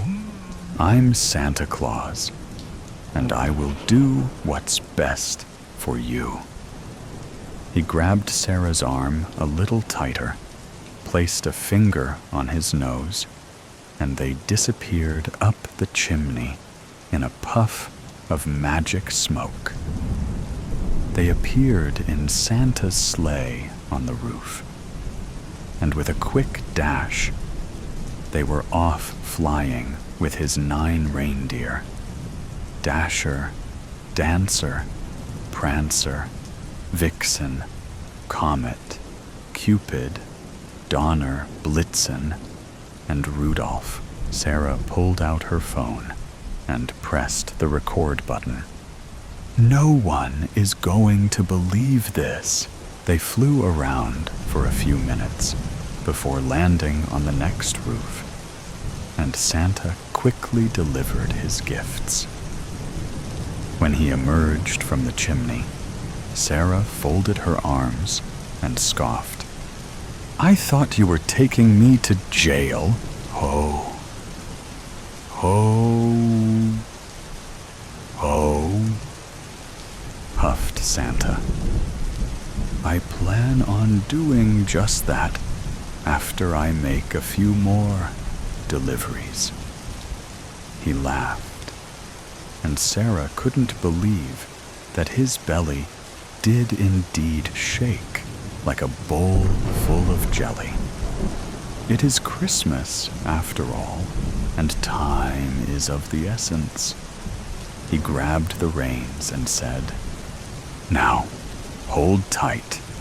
Here we go. Ho!" Like a twinkle from a Christmas light, they were off again, soaring through the clouds. Sarah expected to feel the freezing temperatures, but was toasty warm in the sleigh. Santa's red gift bag was neatly tucked in the back seat, and Sarah decided to have a peek. She gave Santa a double take to make sure he wasn't watching her, and untied the thick golden rope around his bag. She raised her eyebrows when a blinding light began to show itself through the opening. The warmth and power caressed her soul. It was a strange feeling. What is this? Ho! Ho! Ho! It's the Christmas spirit of love, Santa said with a warm smile. It's something that you have closed your heart to. He turned and watched Sarah close the sack. Her droopy eyes and frown showed the beginnings of sorrow. I think people sometimes forget that I know all and see all. It's so annoying. Ho, ho. Santa reached up and patted his white, fluffy beard and continued. What you need to understand is that while this world is filled with hate, there is also hope. Hope to overcome hardship and faith to do good. I believe you have that warmth in your heart, and all you need to do is admit your wrongdoings and let the healing begin. Everyone can change. No words came from Sarah. She sat stone-faced and seemed lost in deep thought. Santa nodded and steered his beloved reindeer to the next house. Not to worry, Sarah. Forgiveness will always be there for you when you want to accept it. As Santa landed on the snow-covered roof, he stood next to the chimney with his red sack of presents and gave Sarah another cheerful look. I won't be long. Our next stop will be the police station, and then your healing can begin. Ho, ho. Sit tight. I'll be right back. He touched his nose, transformed into a dazzling, colorful mist, and swooped down the chimney. He filled the stockings hanging by the fireplace with candy and doodads, and placed a handful of presents under the sparkling tree. A plateful of peanut butter cookies caught his eye before leaving. Oh, my favorite, he beamed. How can I say no? Ho, ho. Santa ate every last crumb and drank the full glass of milk that was left for him. Most people believed that he preferred chocolate chip cookies, but the savory taste of peanut butter was his weakness. Time was getting on, and Santa snorted his way back up the chimney. When he emerged from the smoky funnel, he fell to his knees, and his rosy face turned red.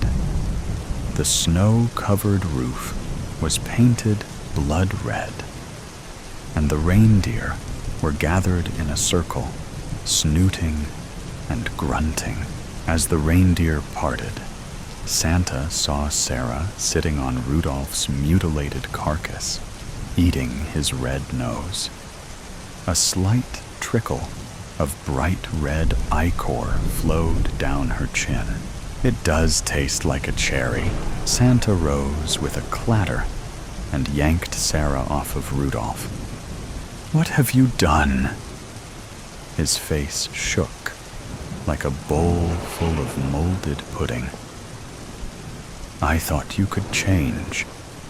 I believed you had some good in your heart." "Ack!" His words were cut short when Sarah quickly slashed his throat with the knife she found in the front seat of the sleigh. Santa should have left it at Sarah's house when he took it from her. But mistakes are habitual. Santa's white, fluffy beard soaked up the blood like a thick towel and turned crimson.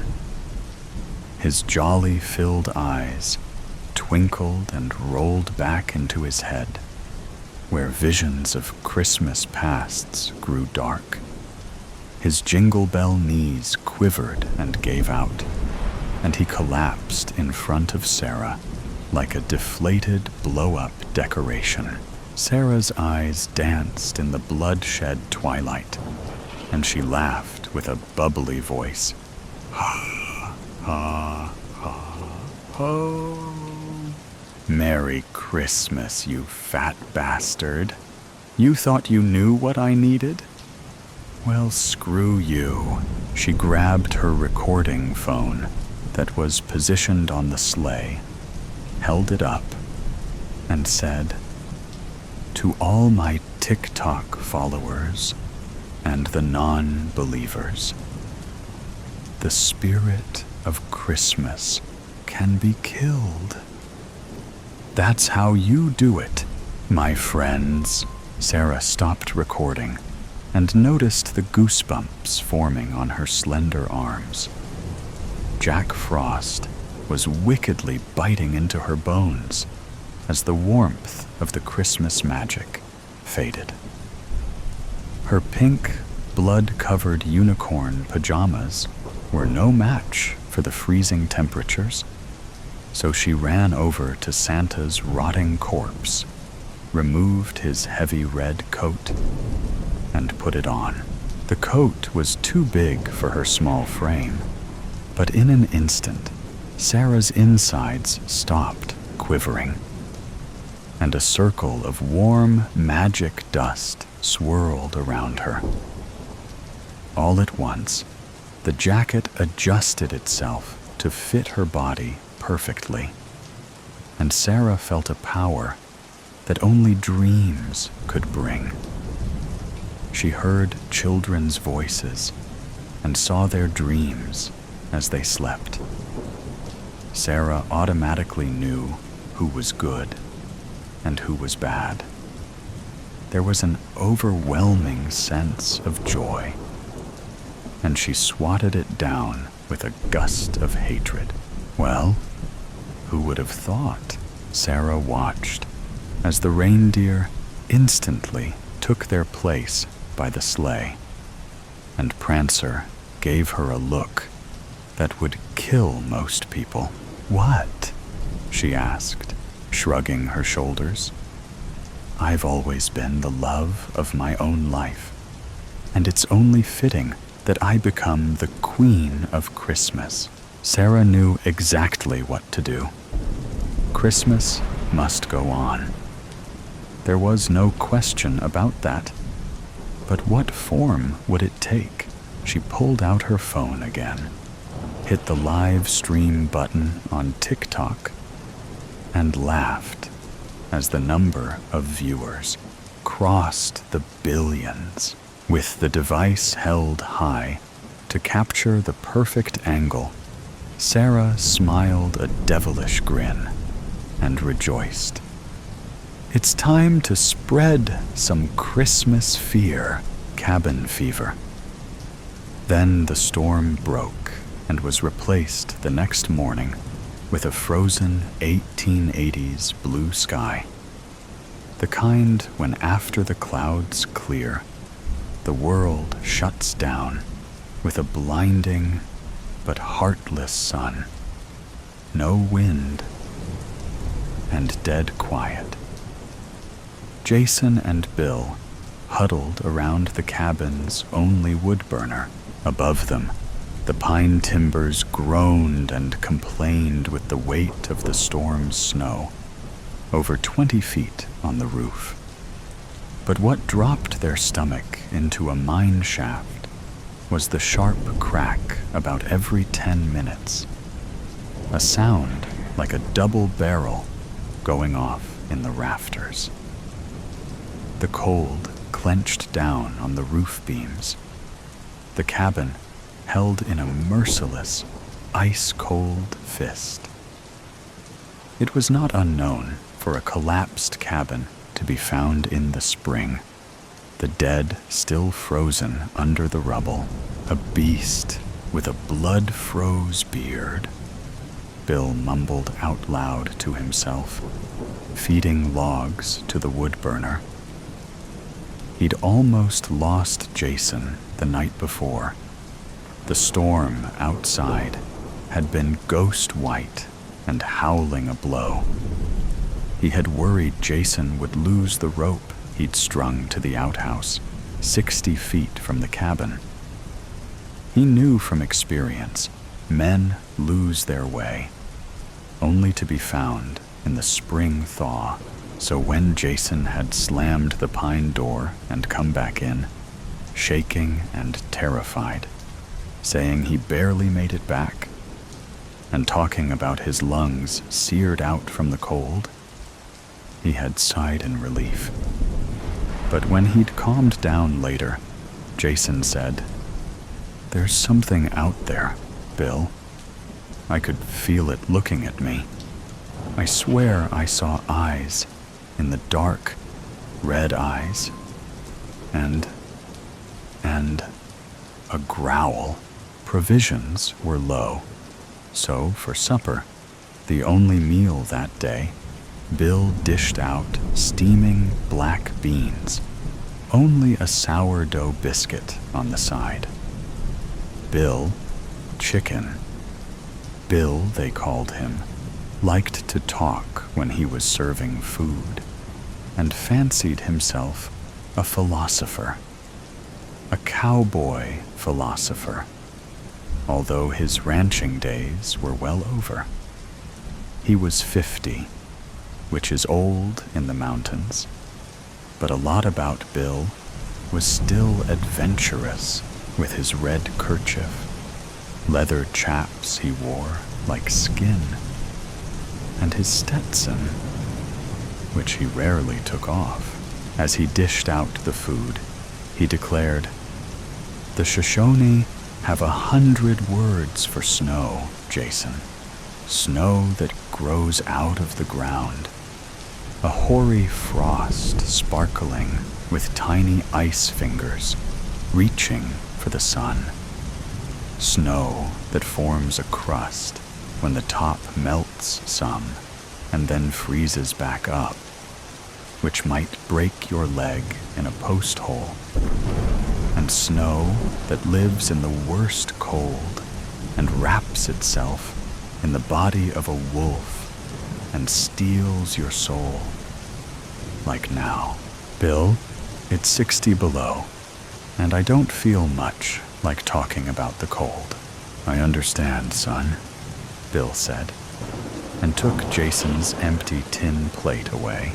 Later that night, Bill sat by the burner, the flame reflected on his weathered face, high cheekbones, and full lips. A handsome man, his wife had said. He stroked the scar from the edge of his eye to the back of his chin. A scuffle with Texas rough Civil War vets in '72, calling him half-breed in the street. But I know this cold is different, he thought. It's tougher with Jason. The fire held his eyes on the yellow-blue flame for a long while, the wood humming and spitting, the smoke smelling of pine sap. "Did you swear you wouldn't take on caring about another, he asked himself. Did you? Yes. After the sickness, I did. And now you're caring about this Jason. And that's why you're scared? You're getting hot. Bill kept feeding the fire, but couldn't help thinking about death. For him, a white wolf in his dreams, with a blooded snout. A red-eyed beast scratching to get in. The next morning, the Olsen party beat on the door. Finding the cabin must have taken some luck. Dick Olsen, his wife Martha, their daughter Susan, and their young boy, Joey. They filled the cabin once inside. Mr. Olsen was near done. Living with his feet black from the frostbite, he could still hobble. But Bill had him put 1 foot in cold water. It began bleeding, and he wrapped it up. Jason asked Bill about the feet in the kitchen, and Bill talked low, so the party wouldn't hear. You can tell from his sagging eyes the West has whipped him, Jason. If you notice, his eyeballs are skittering like a mare beat too much. Once broke like that, too broke, a horse won't come back to anything worth working. Mr. Olsen has the no blinks, and I've seen it in the mines. You best stay clear when you run up on a man like that. Next thing you know, you'll be staring too far away yourself. Their daughter, Susan, did not have the no blinks, Jason thought.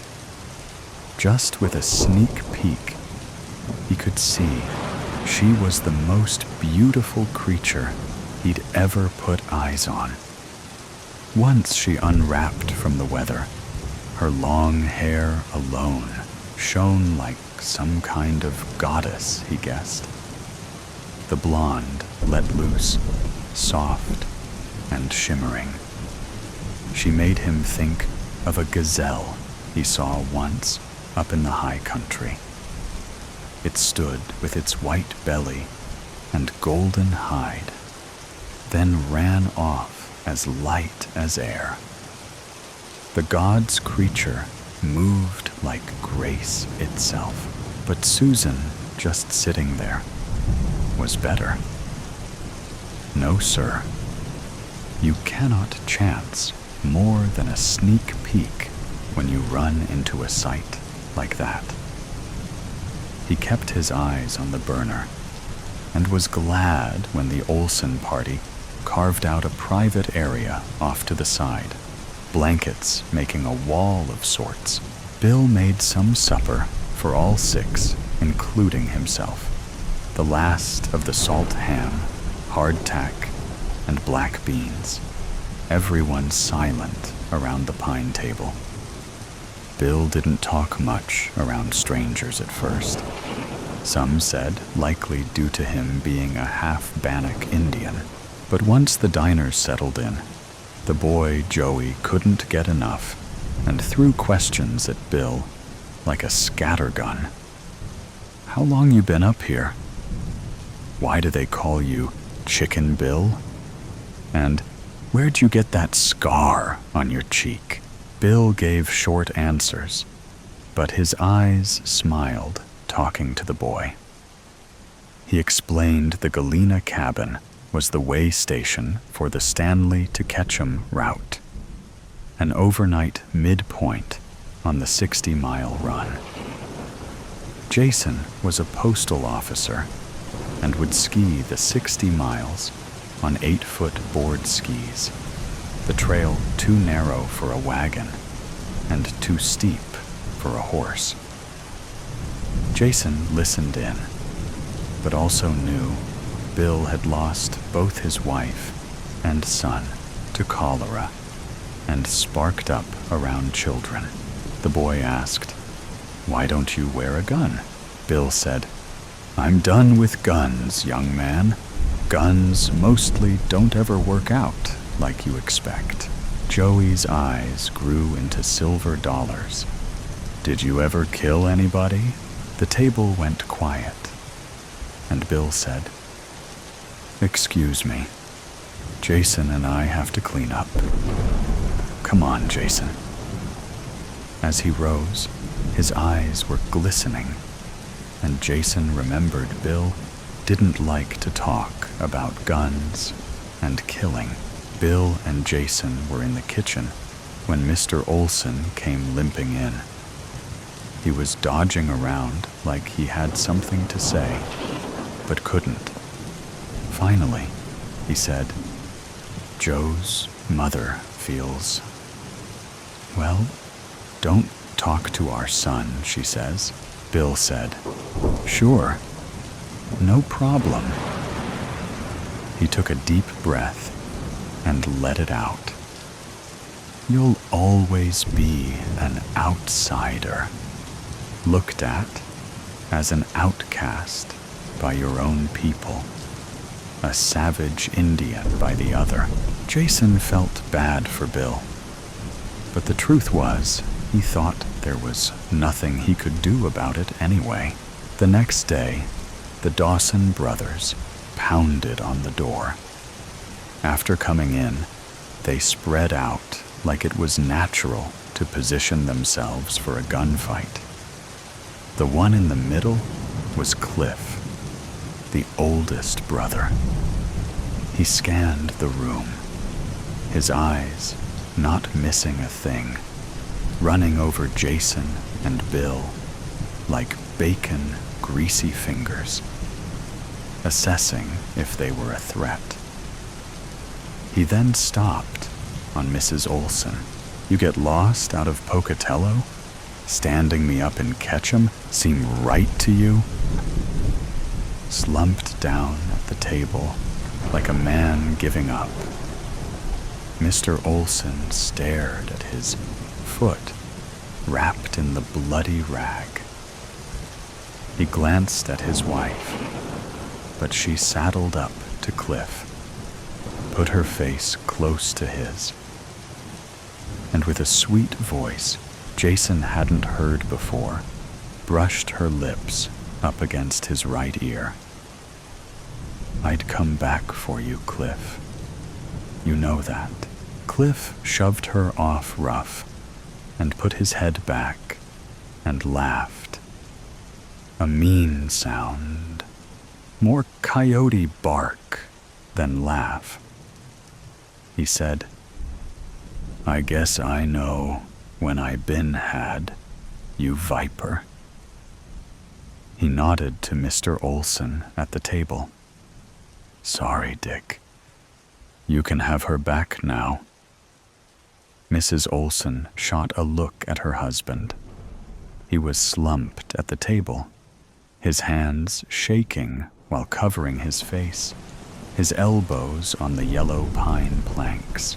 The smaller brother came out from behind the blankets. He threw a black carpet bag down on the floor. Cliff kneeled and opened it up. The bag was full of money, bundles of cash. Mr. Olson looked up. His eyes misted, yellow-red. "Our future Martha. You wanted Oregon. There it lies. You didn't count on the snow." And looking at his feet, "Much less this damn freeze." Grabbing the bloody rag off his dead foot, he threw it at his wife, which she knocked away just before it hit her face. Mrs. Olson hesitated, then lunged toward her husband, her eyes harsh, her face tight. With a harsh whisper, she spit each word like venom. "Yes, the storm and the damn freeze, you fool. You're an old fool The worst kind. You know that? You only see what you want. Mr. Olson glared back at her, but she stared him down. Cliff packed up the bag and threw it to the third brother near the window, then turned to Mrs. Olson. He pointed his gloved finger at her and narrowed his eyes, laughing through his sneer. It's true. He don't see you, Martha, but I do. And then he cocked his face at Mr. Olson like he remembered something. But being Indian agent at Pocatello has its advantages for you and Martha, don't it, Dick? I guess the tribes will miss it none, not knowing it was theirs to begin with. Mr. Olson reared up at the table, wincing when he stood on his bare black foot. His face twisted up, like being covered with fire. He stumbled out a derringer from his inside vest pocket and aimed it at Cliff. But Cliff was fast, quick with his gun. In the tight cabin, the shot rang out like the screaming wrath of God. Mr. Olson, thrown near off both feet, his back smacking hard against the pine wall, with his chest a bloody hole, he slid to the floor, and his boy Joey ran to the body, and Susan held her brother. The son, daughter, and dead man lying together. The Dawson men soon grouped everyone to the side of the cabin, while one brother held a gun. They searched for weapons and collected both the derringer and a shotgun found in the kitchen. The smaller brother filled a sack with the remaining food. Mrs. Olson grabbed Cliff's arm, holding him from turning away, and said, "Please forgive me, baby." Cliff threw her off and laughed, shoving her toward the table. Leaning into the table, Mrs. Olson stayed dead still as she stared at the wall. Cliff, behind her, spoke firm, like he wanted the pain to sink in. "You ain't worth much. Hardly worth feeding Martha. But I'll be taking you, the boy, and especially Susan, up north to the renegades. They'll make use of you in the camps, but your daughter and boy Martha, they'll bring prime dollar." Mrs. Olson's hands gripped white on the table. The other two brothers drew their guns after hearing Cliff. In a short time, Jason and Bill stood at the cabin door, while mounted up in front of them in the bright sun and the dry pine air were the three brothers, but also Mrs. Olson, the boy Joey, and Susan on the last remaining horses, all tied to saddle horns. The Dawson brothers turned and broke trail, the snow pushing up above the horses' bellies, the hooves rising high to punch through the clean white, the pine hanging heavy with fresh snow. They were soon out of sight. Without a word, Bill pushed through the deep snow to the shed.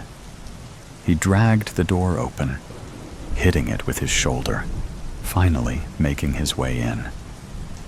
After the sound of rummaging, he came out.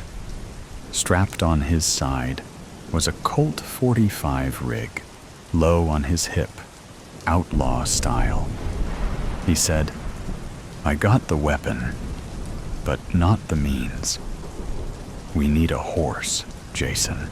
The shed door was still open, and Jason stuck his head in. "You're right, we don't have a horse. I've got an idea, though, for something else." Jason and Bill took 2 pairs of board skis and pushed through the snow 100 yards to the top of Galena Ridge. The near cliff fell off the side of the mountain. If they could ski it, and Jason couldn't guess how, but if they could, they'd cut off the Dawsons 2 miles away, where they came out the bottom of the switchbacks. They had to take the chance. Jason strapped both himself and Bill into the skis where they needed to drop off. Bill stared off the edge, wide-eyed. He grabbed Jason's arm, nervous as all get out. Jason had never seen him panicked like that, gaping over the edge like a little boy. He choked it out. "I need to tell you. I could had your postman job, Jason, but it required me to ski. Turned it down, and hell, that's why they started calling me Chicken Bill." Jason laughed to look at him. "Hell yourself, Bill. No chicken about it. It ain't nothing," he lied. "Let's go." They pushed off. The skis fell through air, and Jason sidestepped to turn as he hit the bank. The snow flowed like a heaven's mist over their heads, Jason's skis swooping back and forth, a fine curve on the fresh snow, the cold flakes stinging his face. They weren't skiing, but flying. Bill just closed his eyes and took a straight shot. Together, they leveled out on the basin. The riders slowly came out of the trees. The horses were struggling to lift their hooves in the deep snow, tired and pushed too hard. The younger brother was the first to notice Bill standing 50 yards ahead. Jason could tell Cliff, then saw Bill also, and was moving in position, turning side saddle so he could draw. As Cliff angled, Bill crouched in the snow. And when the 2 brothers pulled their sidearms, Bill drew in response, his gun light in his hand, like he was flicking his finger. He knocked the 2 younger brothers off their horses like nothing, ducks in a chute. Bill then took aim at Cliff with both hands, holding the revolver for the distance, but stopped.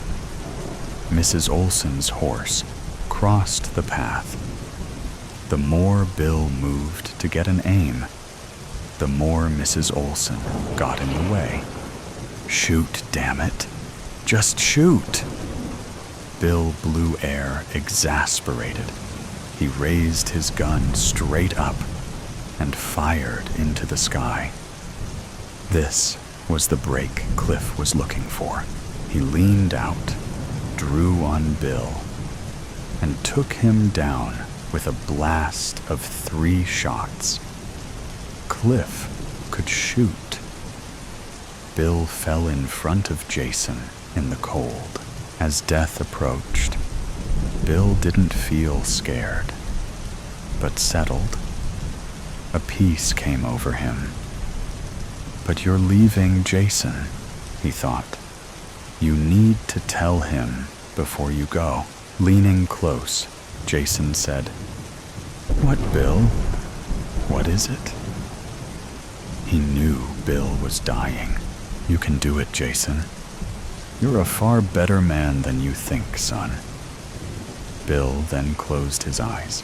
A warmth moved over Jason, that he couldn't explain. He suddenly realized Bill was the closest thing to a father he'd ever had, and it was right then. Jason knew he was done with can't do anything about it anyway, and it was right then he was done with the holding back, and he had to try.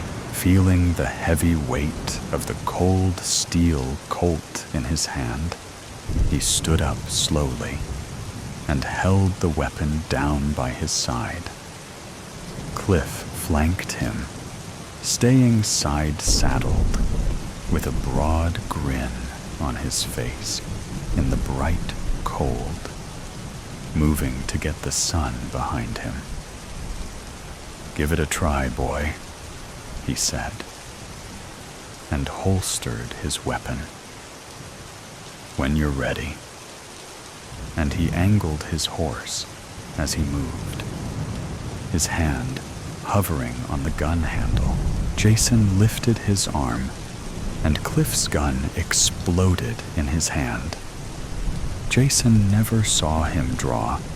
He was so fast. The slug hit him in the shoulder and threw Jason's aim. He fell to the ground, and Cliff was soon above him, dismounted, and kicking the Colt away. Jason looked down Cliff's gun barrel and felt his chest pounding. He knew the bullet was coming, and his only thought was hoping it didn't hurt. A quick ending, a snarling cut the cold air before Jason saw a white-shaped animal leap for Cliff, who fought the snapping jaws while he writhed on the snow, holding the white, wolf-like thing off his face. Cliff then screamed in terror. The animal slashed at him and dug in, ripping his throat out, then stuck its snout into the wound. Jason turned away, thinking he was next, but soon caught sight of the wolf flashing in the trees. An albino, pure white. He lost sight of the animal in the green pine, the needles covered in ice, crystals on the trees. Doppel by Sean Glenn, Douglas, Packard. Why is it that when we stare into terror, we often stare into our own eyes? I think it's the way we're wired. It's our thoughts. We have access to them, but nobody else. And just as it is impossible for foreign hands to unscrew our craniums and peer inside, so too do the minds of others remain unknowable to us. We're alarmed at minds different from our own. We fear those that could be similar, because we don't have to imagine. We know the demons that surge even through normal brains, bat wings and saber fangs next to the little voice that says we should give Grandma a call and then rake the leaves. There's a man in the upper right-hand corner of the mirror. His eyes are my own. Doom. It shudders through me. But how could that be? Russet leaves swirl down from above. They dance in the copper mid-autumn light. It's Saturday at the farmer's market. Children dashing gleefully through cool grass. Fathers in pursuit. Toddlers clamoring at their mothers for another bite of sugary muffin. Cream cheese frosting from the last one, dolloped on the tip of their nose. Peruvian coffee and cheddar frittatas in the air. Fall bounty everywhere. Squash and sweet potatoes, and kale, carrots, beets, and pumpkins. So why does it feel like eternity on the chopping block? And where did my Doppel go? He was just there, with me in the mirror. But now he's gone, like a shadow that's changed in the sun. Like a memory I'm not sure is real. I put the sunglasses back on the rack, knick-knacky things to pick up and try on, but never to buy. The woman behind the booth sighs. More DNA on her merchandise. No money in her pocket. He's stopped to order a London fog. He tips big, rolls a $10 bill into a thin pipe before sliding it into the glass jar while the barista works. There are brownie sample bites next to the register, and he tries one. A young mom clips the heel of his boot accidentally with her stroller and apologizes profusely. Silver smile. It's no problem at all, he assures her. And what's her name? He asks, pointing to the interior of the carriage. Katie, she says, and blushes a little too red for her husband's liking. They hurry off, but she glances back, and that will certainly become an argument in the car. Thank you, darling. He collects the drink from the countertop and sips. He stuffs a folded-up napkin in his back pocket and heads for the parking lot, a leather bag the color of tobacco in his left hand. He's got on a tanned wax canvas jacket and denim trousers, black boots, buffed, something nice to preen in, and a hat, beaver pelt, or rabbit fur, I'm not sure. A modern cowboy that is the Doppel of me. Then something surprising happens. My feet begin to move towards the parking lot after my Doppel. For what? No reason I can grasp. Nothing logical that would not fall outside the purview of lunacy. Who can justify following anyone without their knowing? That's stalking. And stalking, by its nature, belongs to the realm of the unwell, or the paranoid, or psychotic. But who could possibly come across their twin and let them go as easily as a penny on the pavement? Nobody. I know, because my Doppel is in front of me, and my feet are moving, and there is nothing I can do to stop them. My conscience is shrieking. Stop. Right now. Stop. Before it's too late. It's already too late. I can't stop. He pops the door of a black Chrysler wagon. He tosses the leather bag into the back seat and gets in. The engine roars to life, and he peels out of the lot. The sun glints in his driver's side mirror as he goes. I jog to my Forester and jam the key in the door. I jump in and fumble with the stick shift, spilling the stale coffee parked in the middle console cup holder. It joins the existing sludge, coffee and tea, and melted candies oozed from the wrappers that have fused the loose change into a single chunk. I roll the window down and turn the engine on. I rip out of the lot and discard the coffee that remains. He's a slick maneuver. In and out of traffic he weaves, controlled, measured. Me after him, choppy and jagged, nearly clipping a sedan, barreling back into the same lane to avoid an F-150 blaring its horn. Possessed. A haunting tune on the radio, one I've never heard. Early this morning, when you knocked on my door, and I said, "Hello, Satan. I believe it is time to go." The Chrysler whips through the intersection. He flies under the traffic light, and it ticks yellow. My hands tighten on the wheel, knuckles whitened to chalk. My foot lead, pulverizing the accelerator. Me and the devil, walking side by side.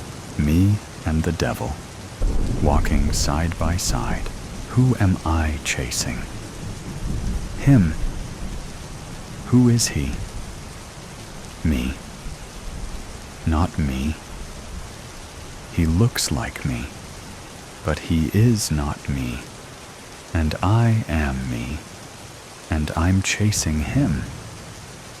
My thoughts are whipping. Why can't I let him go?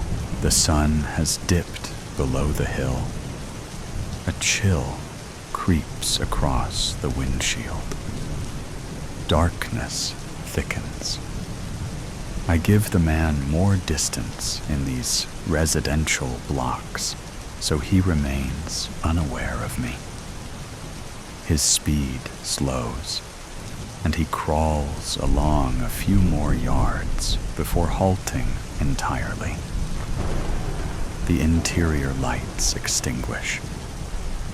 I kill my engine at the stop sign a block away, scared to venture too close.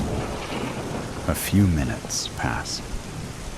Then the driver's side door opens, and he emerges. He gathers the leather bag and heads into the house, a bungalow with a converted attic that peeks out from a window above the entrance. When I was 7 years old, I saw a boy beaten so bad he had to be induced into a coma. My mother let me walk home from school as long as I called her at work, exactly at 3:30, to let her know I was home. Walking a few blocks in your own neighborhood wasn't considered negligence back then. There was an alleyway hidden from the road that abutted an abandoned property and an empty lot overgrown with weeds. My mother told me to avoid it, but I was a kid, and it was faster. So what was the harm? 4 boys encircled him, shoving him back and forth like a rag doll. They were older than me, maybe 13 or 14. The boy being terrorized was half their size and already roughed up quite a bit. He had a gash in his lip and a dark spot on his cheek that would certainly be a bruise tomorrow. A rip in his arm sleeve. They pushed and taunted, slapped and cackled. I hid behind the dumpster and cowered, unable to help, scared to retreat since they might see me. What happened next is seared into the unforgettable part of my brain. The chief Neanderthal raised a rock over his head. A rock, not a stone. Something the size of a softball. He laughed as he brought it down on the back of the boy's skull. A sickening thud. The boy crumpled in a cloud of dirt. He didn't move. "What the fuck was that, you idiot?" The Neanderthal's friend raved and hit him in the chest. "You killed him!" The ogre reduced to a minnow. "I didn't mean to. No, no, he's not dead. I didn't hit him that hard. Brett, check if he's breathing." His eyes wide, as if peering into the future of his own conviction, his own juvenile sentence, family shame, and pariah label. The end of his life in front of him. Brett hovered over and listened. "He's breathing. Barely." The boy's chest was rising and falling 1/4 of an inch. There was a small pool of blood in the dirt. "Let's get out of here." The boy who hit the Neanderthal gathered his bicycle. "Go home. All of you. Don't tell anyone anything." The boys fled, one after the other. When I was sure they'd gone, I slunk from the dumpster and tiptoed to the boy on the ground. He was breathing, barely. The back of his head was a bloody pulp. He was wearing a dress. That memory floods over me when I am frightened. And I am frightened because after a minute of hemming and hawing and asking for Christ's sakes, what the hell am I doing here? And putting the key in the ignition and taking it out and putting it back in again. A van has pulled around the corner and parked. 2 men emerge, one in a Loden raincoat, the other in a black wool sweater.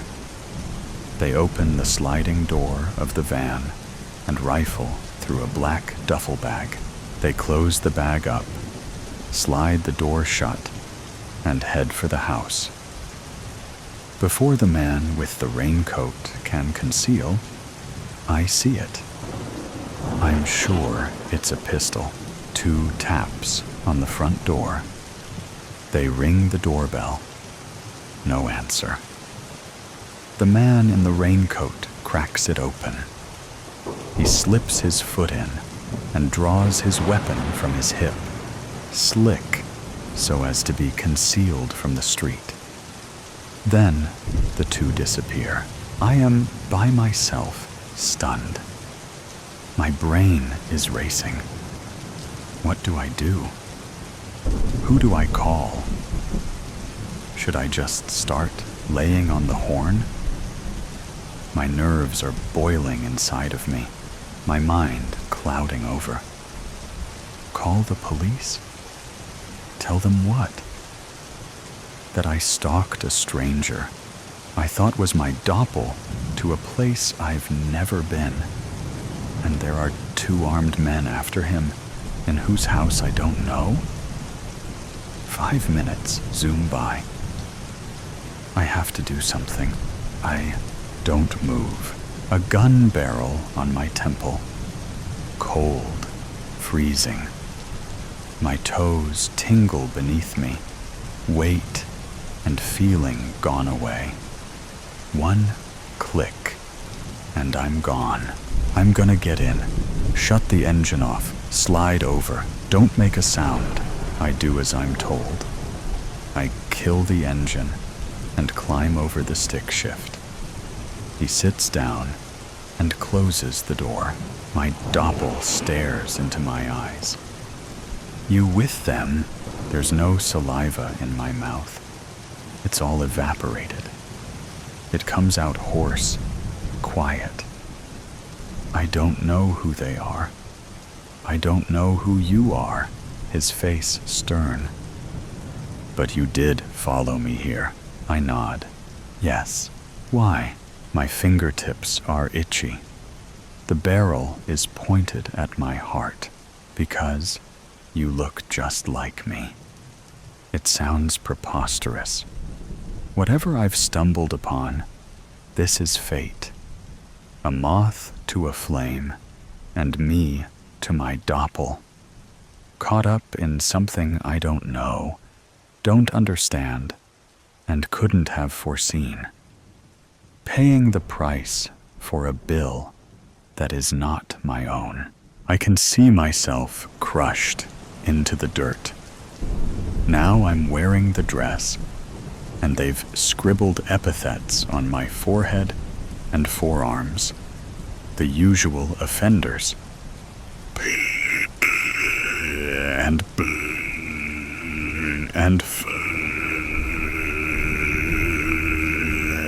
a crude penis on my cheek, angled downwards towards my busted lip. I touch my fingertips to the back of my skull. Cherry red, I believe you, my lips trembling. What? I ask. I don't know what else to say. I believe you, that you're not with them. He's silent for a moment, and then lowers the weapon. We do look exactly alike. A Leaf helicopters onto the windshield. Who are they? Tsk. He sucks his teeth. You seen that leather bag I'm totin'? I nod. Yeah. He looks me back in the eye. Well, son, what if I was to tell you that bag contained a lot of money?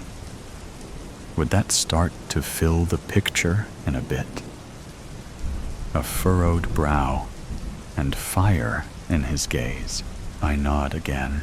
Needless to say, people don't normally tote bags of cash for any good reason. There's usually extracurriculars that go on to acquire such a thing, ain't there? Well, I don't wish to tell you much about how I came to be in possession of that bag, but I will say that nobody got hurt, and the people we took it from got enough bags to fill up a rail car. You understand what I'm saying? Nodding is my new language. I have no idea what this Doppel is saying.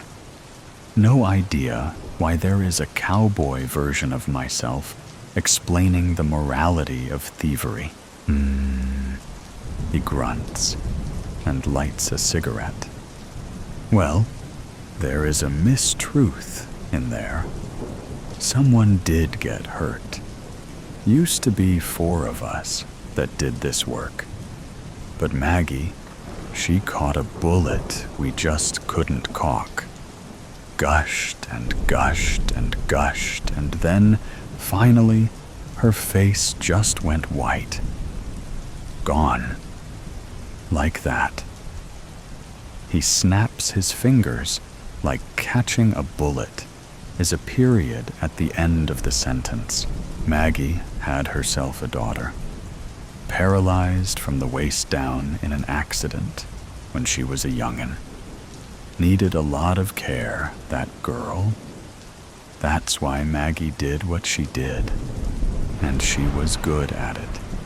That's why she deserved her share.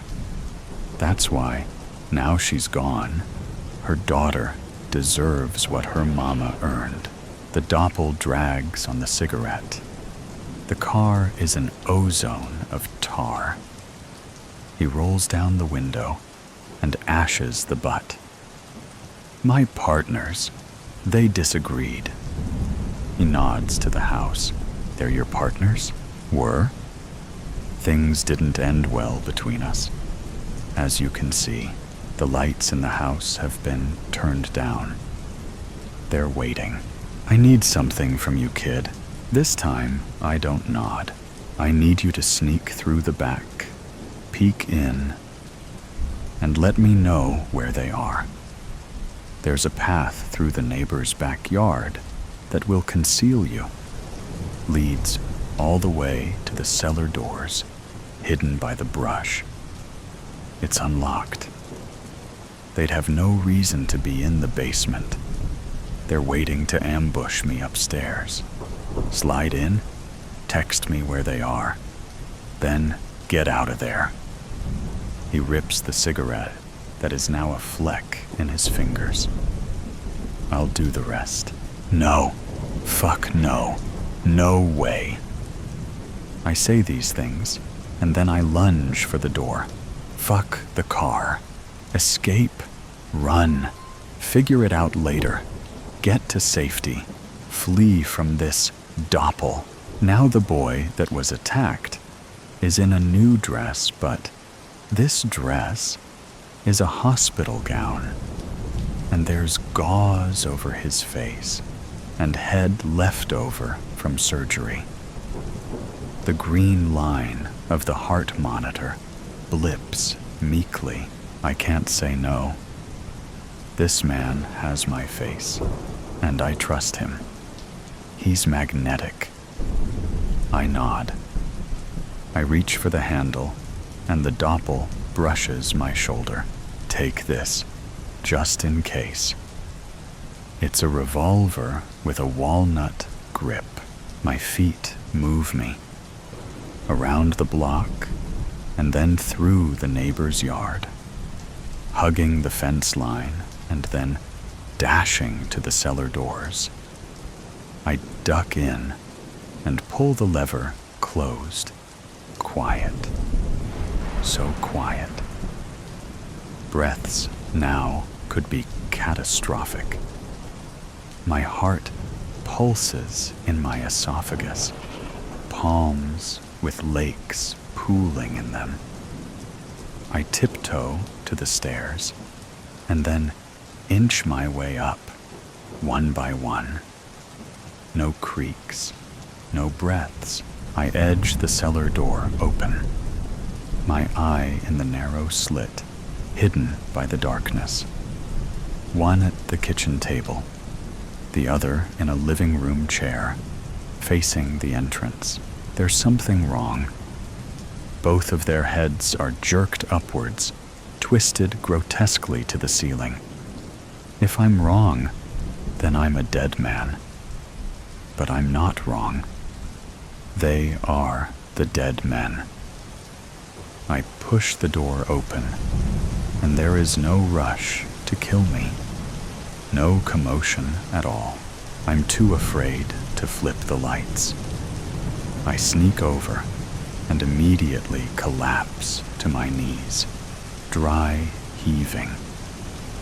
I force myself to keep the bile down, eyes watering like faucets. Twin crescents carved from ear to ear, the both of them. Exposed vertebrae, horror-filled eyes, like they'd seen the devil. Nothing less. The devil.